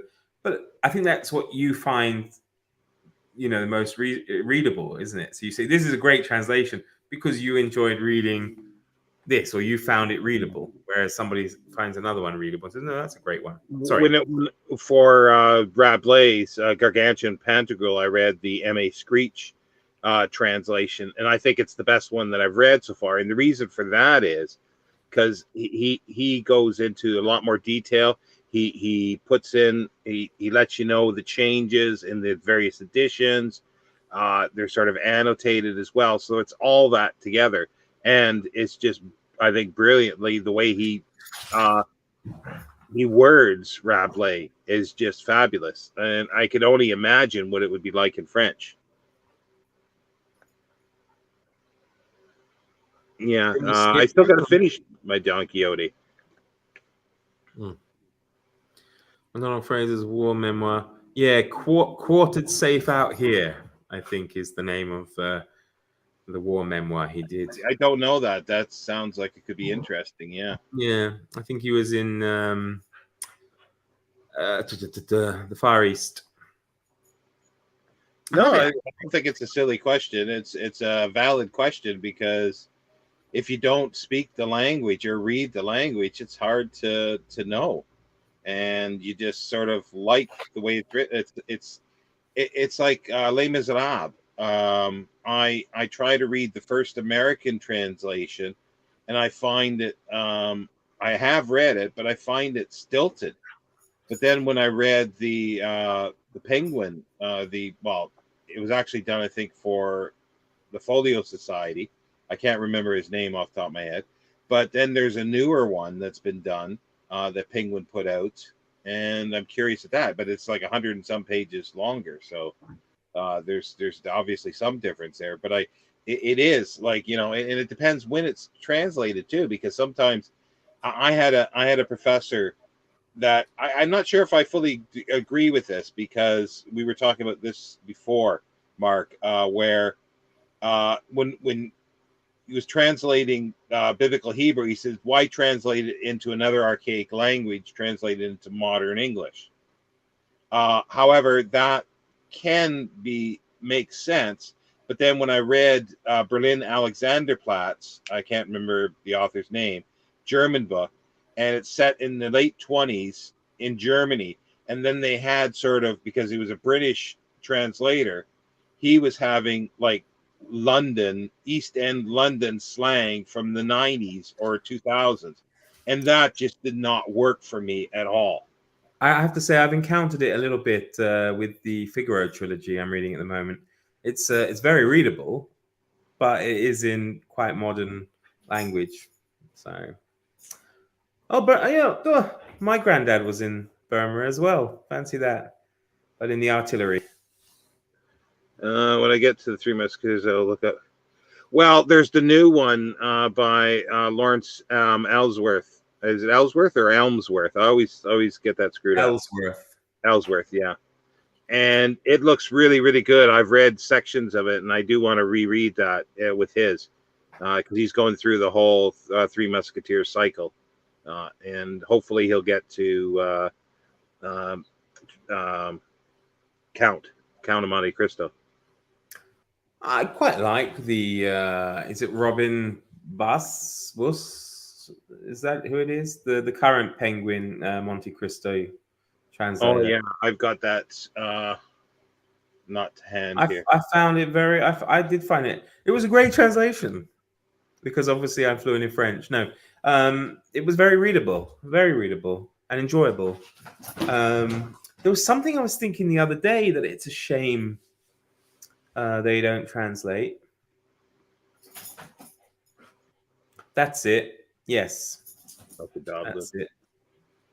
The Berlin book. Yes, you mentioned. Yeah. Alfred Dublin. Yeah, I liked the book. It's just it drove me nuts. The sort of London sort of slang, and it's like it would have been fine if you used 1920s London slang, then that would have worked for me. And yeah, sometimes you will need to have a footnote to explain what that meant, but that's fine. But that's because 1920s London slang. For other people, it would be just as alien, maybe, as using. Yeah, but at least it would be comparable. And then, as I say, if you don't know it, you have a footnote if they explain what it is. And that's what's great about it. I wish I could remember what it was. I was thinking the other day, it would be amazing if somebody translated it. Well, we've always talked about Jules Verne. It'd be good. Yeah, I mean, it could have been something related to Jules Verne, but I don't remember what it is.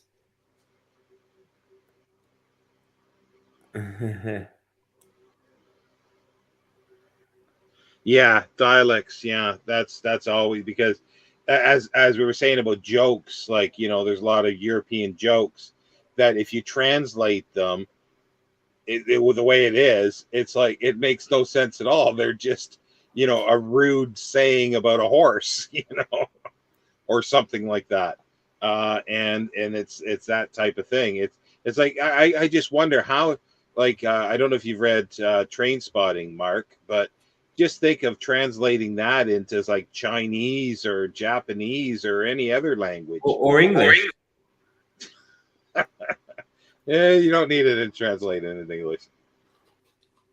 Well, that's the thing that's funny. It's like when I first saw that they had subtitles for that for the American audiences, and I'm going, oh, why do you need subtitles? It's perfectly understandable. But when I came to England, and I had customers in the bookshop that I was working, and they would ask me to speak to a Scottish person because English people couldn't understand their Scots accent. Because you say oot and a boot and hoose and this stuff, so moose, and yeah, they understand you. I'm canceling you, Mark. I do have to say, though, it is funny. I was with some people who were remaining nameless, and we were in the north of England, and we were looking for something. And we were in, I think, even Sainsbury's, I can't remember. And they didn't have it. And the person said, oh, not to worry. We'll get it when we get back to England. It's, I guess, sometimes as a southerner, you can feel really different, yeah. Like because things, but I don't know if it feels the same if you're a northerner coming down to the south and for the first time or whatever. But yeah, it can feel different. So it's kind of funny when this person's like, Oh, not to worry, we'll get it when we get back to England. He'd be like, we're in England. Well, see, that's the thing. A lot of English people, England is, it does not include Wales. It does not include Scotland. It's It English. doesn't. It doesn't include now to me these things. When Well, I say England, I mean England. But interestingly enough, obviously historically, people like Stevenson, Robert Louis Stevenson, when he talked about England, he meant Britain or the United Kingdom. yeah, It yeah. was interchangeable for them, and nobody got offended because Stevenson was Scottish, and he wrote. When I was reading that thing the other day, he said something about to be back in England at this time, but he meant basically to be back in Scotland. If he said it today, he would be cancelled. Well, I remember working at a place, and one of the things at the end of the call was it was for a government thing, and we had to ask like what your ethnicity is. So you go through like white British, black British, Asian British, and all these lists, and then all of a sudden they would say, "I'm English," and you knew right there it's like that. There's a problem there because like right away they and then I would say, okay, but black English, white, I'm English. And to their mind was, if you're English, you were white. That was just it. And it was just funny because they did not, most people did not like being called British at all. It was English. They had to be English. I don't know. I'm a European.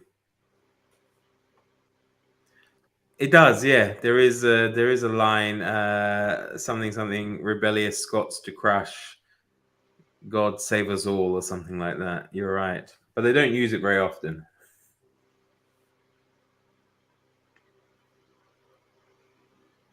Yes, it was. Yeah.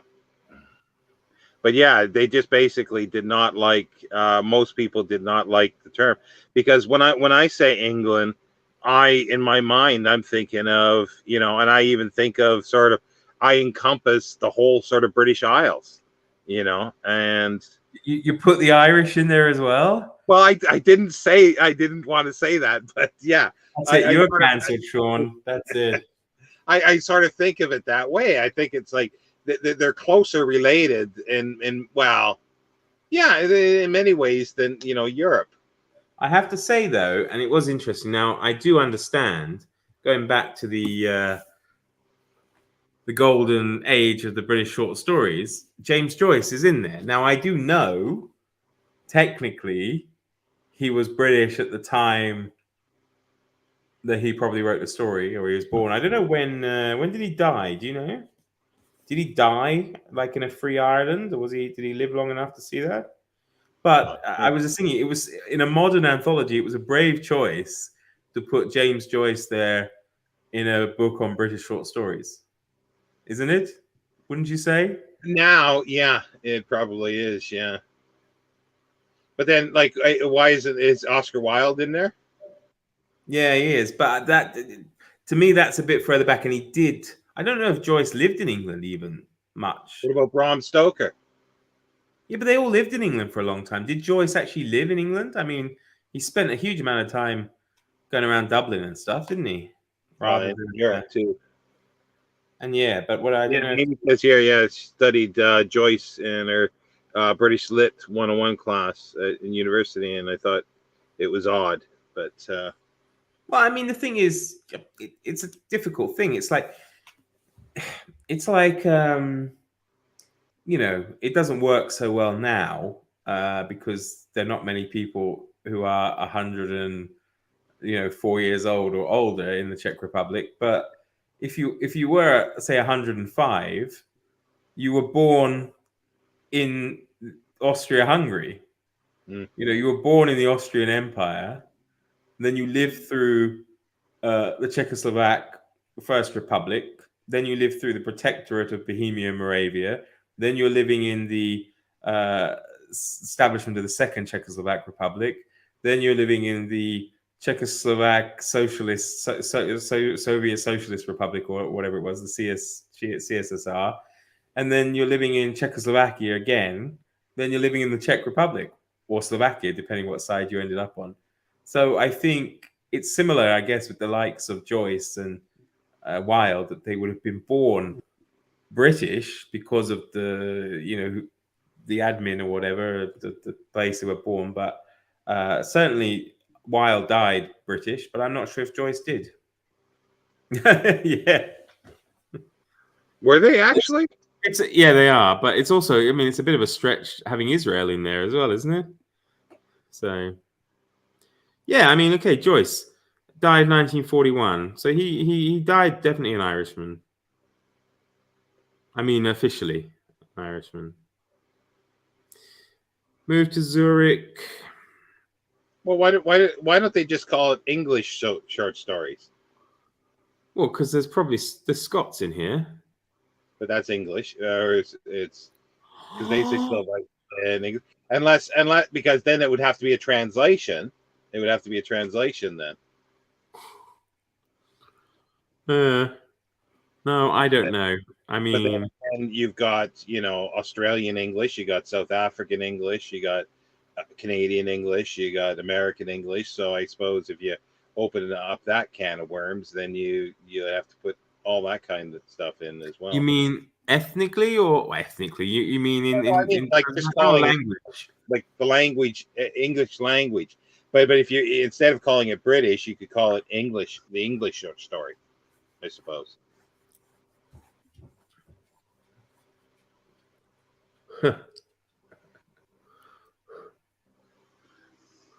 But you see, that is something I find. I know a lot of people get annoyed with that. How English people always talk about going to Europe. I know they mean going to the continent or whatever, but it always sounds bad. And I think that's a huge problem as to why we've ended up with. I'm not going to get political, but when you have that mindset that it is a completely separate entity, then that's problematic. But England is in Europe.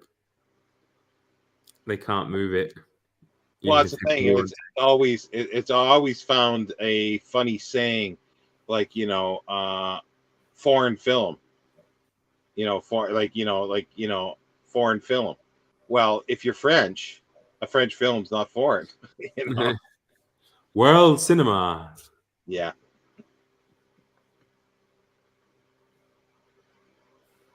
Yeah, I think that's it. And it was so much part of the language. Where are you going for your holidays? Europe.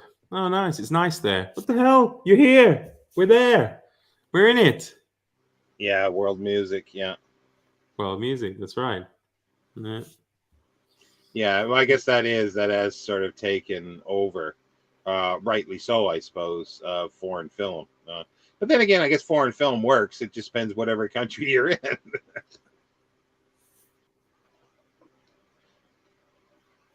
But yeah, there's actually there's an expression in Polish, which I think is kind of funny.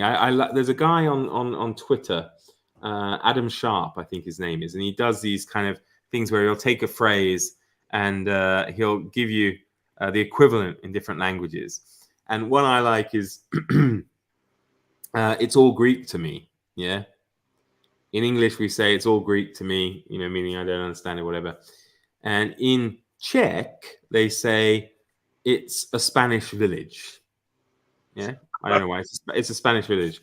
But my favorite one is the Polish one, where they say it's a Czech film. Okay. No, Amy's perfectly right there.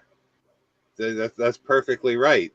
To a Canadian, Hollywood films are not so much now because most of them are filmed in Canada. And with British actors. Sometimes, yeah, and all the crew are Canadian. All the technical crew are Canadian. I think it's language, though, isn't it? That's the thing. We don't view it as. I mean, even in Britain, I don't think we look at we talk about Hollywood films, but we don't think of them being necessarily foreign films because we recognize our own actors in them. The language we understand completely. I mean, basically, foreign films are non-English speaking films, But really. but then That's how. again, it's a weird thing because like you do get a little bit of seeping because Australia was mentioned for films, but what about South Africa? You know, there are a lot of English films there, but who can name a South African film? Like I struggle with that. Who can name a South African film? Yeah, but my point is that there aren't. You know, we don't get exposed to those. We get exposed to some others like Australia, but definitely not South Africa. Yeah, it's true, and I probably wouldn't be able to name South African film from the right era, even if I could, I suppose. So. Because I was thinking about like what's it called? Oh, doesn't matter. Don't do anything controversial. No. Yeah, red green. Sean's the one who's getting cancelled today. No, you need a lot of duct tape when you watch the red green show. That's a joke that went right over your head. Translated literature reading is everything, not English original for you.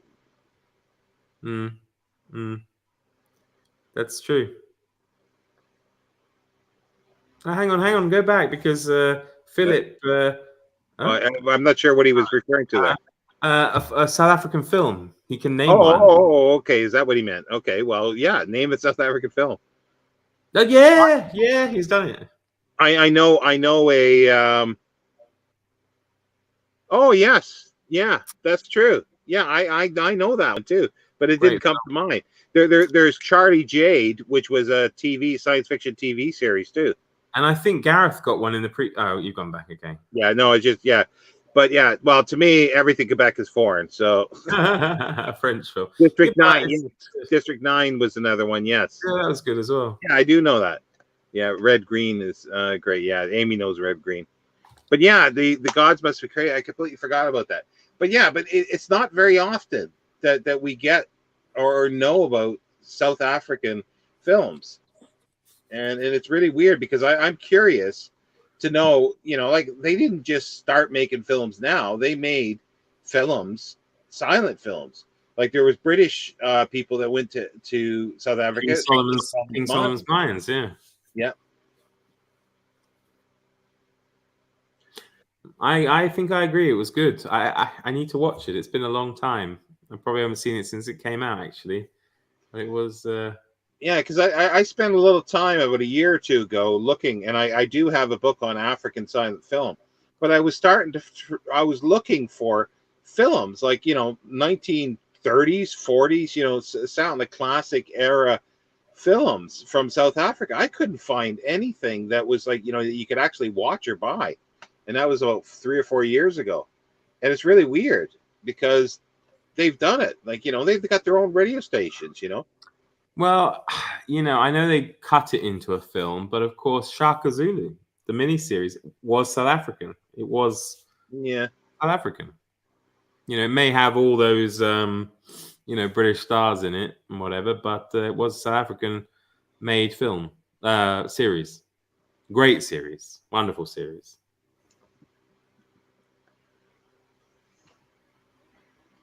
Yeah, that's. I think that's the King Solomon's Mines one. Yeah, that's one. But it was an English director, I believe. I think it was an English director or British director, whichever you want to call it, from the British Isles.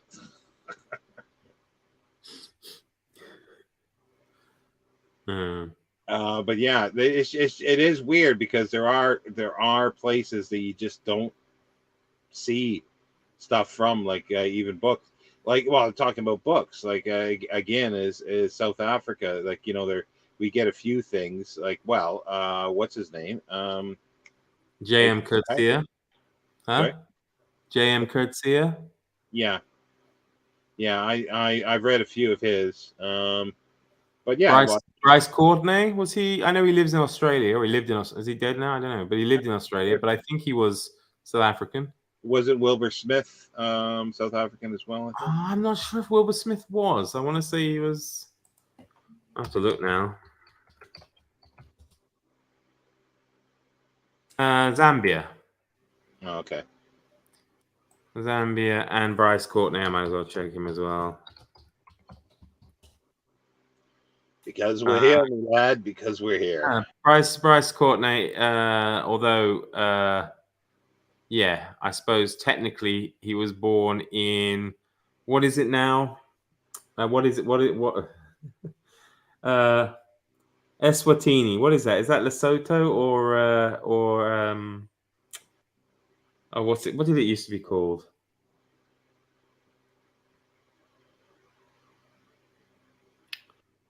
Oh, you know what I mean. Lesotho and Swaziland. Yeah, it's changed its name. Yeah. Eswatini. That's still South Africa, more or less. So. Yeah, I think Declan, it's filmed in South Africa with South African actors, but it is Seinfeld and others. They're not. They're American, I guess. The money for Zulu. Yeah, well, Stanley Baker never went on location in South Africa. I don't think so. All his scenes are studio, I believe. Really? I believe it is. Yeah, I believe they are. It's their studio. He's out on the river and. But is it him? That's the thing. The close-ups will be him. But they can piece that in from the studio. He was a big part of making that film. Really? I'm quite sure. I have to look it up, but I'm quite sure it was that he never went on location. Yeah, Shout at the Devil was a fabulous film.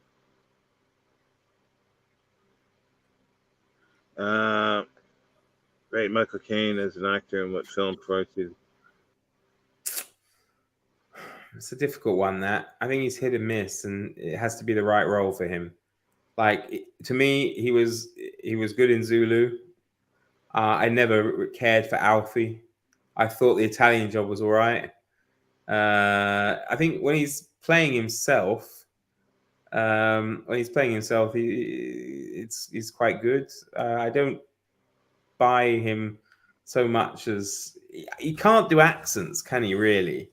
I mean, he's all right in Zulu. He gets away with it a little bit, but he can't do like American accents or anything. The Man Who Be King to me is got to be one of his best performances. It must be probably his best, yeah.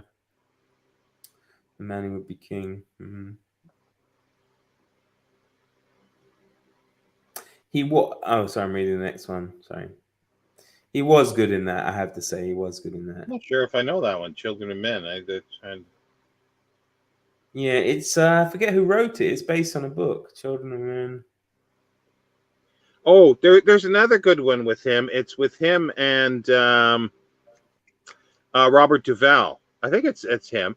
It's called Secondhand Lions. Secondhand Lions. Yeah, that's great. Yeah, that's a and Get Carter, as Philip mentions, is great.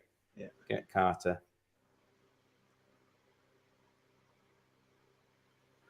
Yeah, I don't think Children of Men. Isn't that a is it made from P.G. James? Might be. I don't know. Juicy. Bisbald.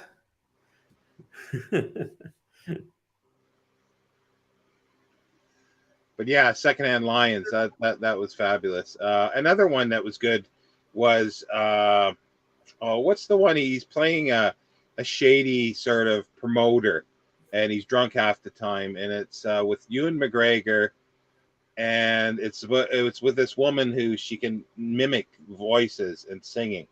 Gareth, I'm sure, knows the name. I can't think of the name of it now. Is it quite old? 20 years ago? Yeah, approximately. Yeah. Is it Little Voice or something? Little Voice. That's it. Little Voice. Yeah, I never liked Alfie, I have to say. But that's it, Little Voice. Did you say you've not seen Get Carter, Sean? No, it's the Children of Men that I haven't seen. Oh, okay. Another one that I thought was good. Like, he didn't really fit the role in the sense he doesn't do I think a university professor, but what's the one? It's from the play. Pauline Collins, isn't it? In it? Yeah, and Julie Walters. Oh no, maybe it's Julie Walters.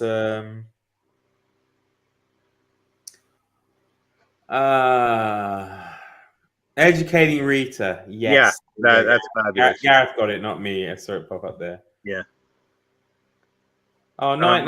Oh, not night. Of course, Amy, is it? You night's the day's still young. So yeah, have a great Thanks for afternoon. joining. We should be getting going, I think. Yeah, anyway, it's 1 so o'clock. I've got to go to bed, I suppose. Yeah. No, yeah, Educating Rita. I really enjoy that. Yeah, and we're back to buggering in one of his lines. Because he says the only way that you could get lose his tenure or something like that, get fired, would be bugger the bursar.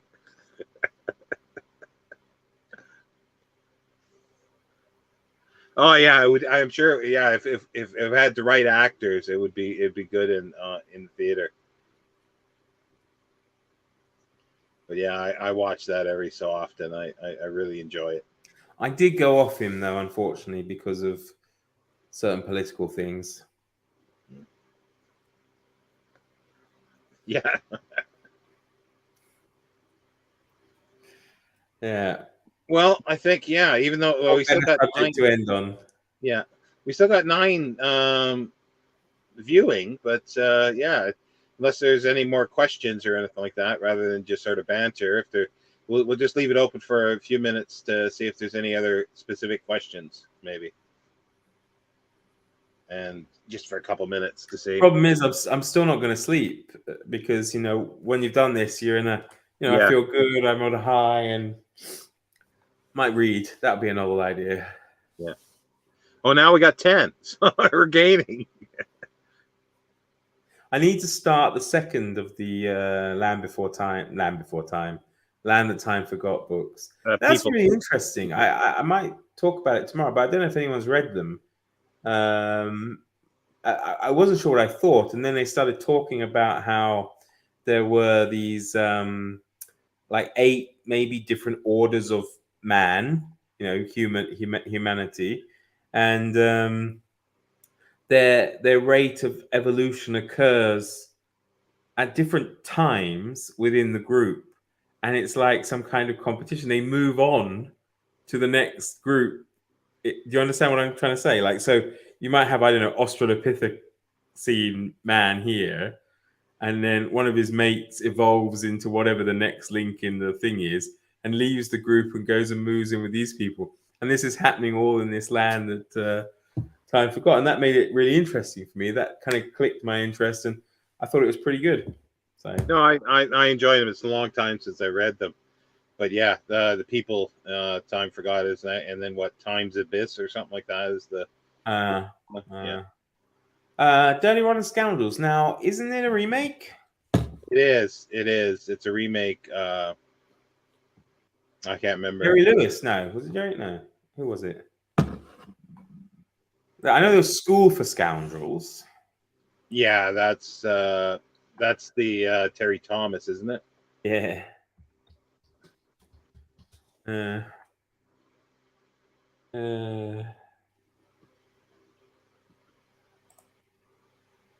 The Dirty Rotten Scoundrels was a remake of Bedtime Story, a 1964 film starring David Niven and Marlon Brando. Yeah. So 2 heavyweights there. I did like David Niven. Yeah, he's underrated actor, I think. Class act. The thing is, you look on. I looked, and you still look on it. Like the top 100 selling books is a David Niven book. The Moon's a Balloon. It's like, what's happening there? I don't quite get it. Oh, there's another. There's a remake of Dirty Rotten. Oh my god. Anyway, I think we'll call it an end here now. Unless you have anything else to say, Mark. No, I had a great time. Let's do it again soon. This is fun. Yeah, no, it was fun. It was just like people were saying, maybe a little more advanced notice. We'll see. Maybe pop on once a week, or we'll be back tomorrow. It's a nice cure for insomnia or not being able to sleep. Is just not cure, but it's what's the word? Oh, I don't know. You see, it's 1:10 in the morning here, so probably it is time to end. But thanks, everyone. Yeah, thanks for stopping by. Oh no, Jason's joined. Oh, great, Jason's joined. Oh no, Jason's joined. And we were just so you're the 10th one, and you just finally decided to put yeah. Oh dear. So what's happening in your part of the world of the British Isles? Part of England is what you really wanted to say. Hey, good thing Jason wasn't watching earlier, Sean. Actually, Jason, you can answer my question. How do you feel about James Joyce being included in the Penguin, the golden age of the British short story by Penguin?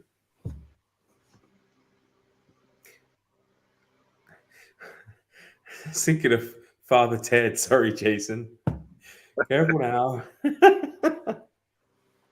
Girls, drink. Heck. Oh, that'll get us banned. Cheers, Gareth. Yeah, thanks for stopping. Yeah, we'll stop a little longer for Jason. Well, Philip, you got to be a teacher, man, and then you don't have to work tomorrow. Yeah, but it's it's a modern collection, and I don't know much about Joyce. We were talking before that Wilde and who was the one you mentioned, Sean? Well, like even Bram Stoker is. Bram Stoker. They lived in England, and spent a lot of time there, of course.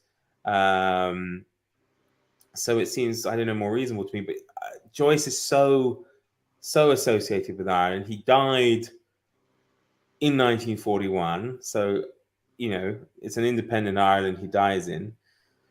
It just seems, I don't know. It's probably a damned if you do, damned if you don't situation. If you don't include James Joyce in great British short stories, people will be upset, and then if you do, they'll be like, "Well, he's not British," but then he was born British, so I don't know. Very difficult question. I was just curious if you had a view on it. Jason, I mean, not Sean. We know Sean's view. They're all English.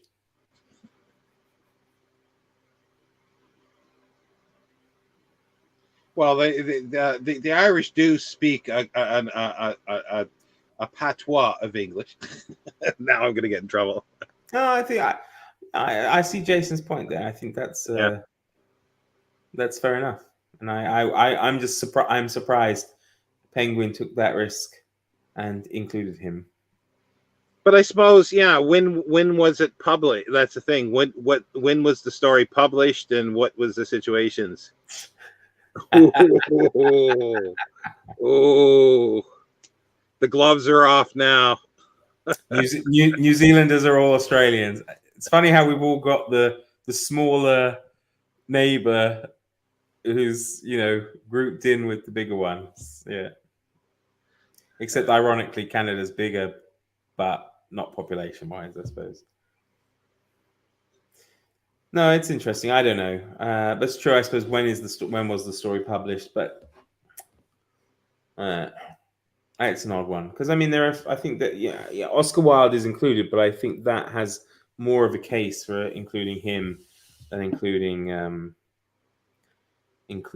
Yeah, but then like if it's got Robert Louis, thing if it's got Scott, like does it have? But it's British, so having Scots in there or Welsh writers in there is easier to deal with.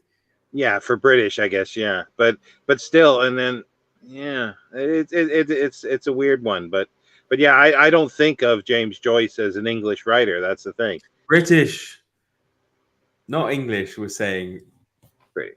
Whether you include the Irish in a British context in this time. Yeah.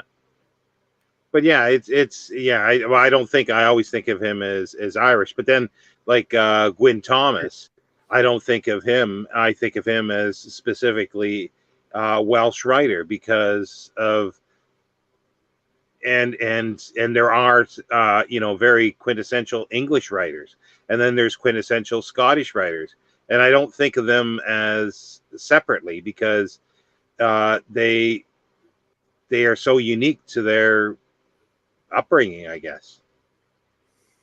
If that makes any sense.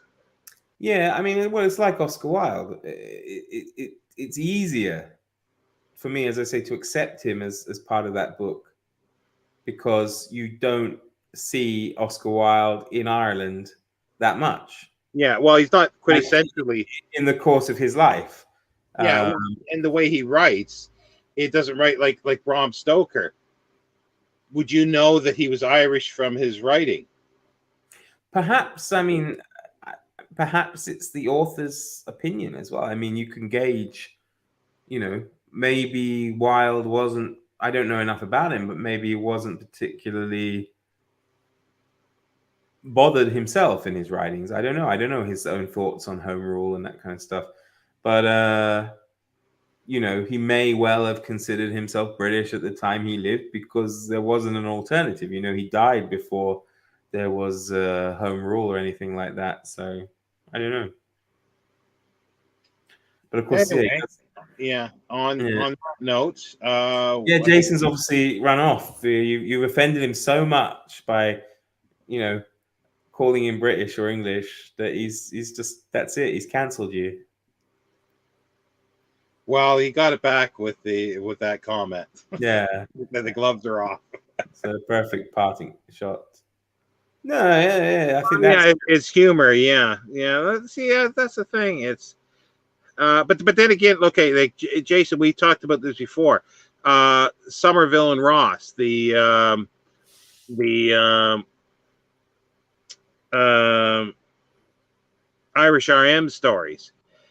Like I know they're stereotypically Irish, like with stereotypical characters, but some ways they I think they have an Irish sensibility, or am I wrong there? Oh, crikey. Was it yeah. Well, Londonderry? I think there are more. Don't say that, Sean. Well, I think there are more Irish, or there used to be more Irish living in England than Ireland. Well, what was that bad joke or something like that? Why is the Irish grass so green and compared to the British grass? It's because they're all over here walking on the British grass. That was well, I heard an Irishman actually say that, so I thought that was funny.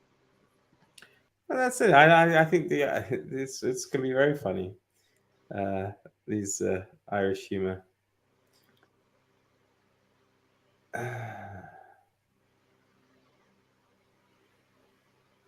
Yeah, that's true. Uh, hmm. Yeah, it's a shame we can't obviously ask these people how they felt. So All right, because definitions. true.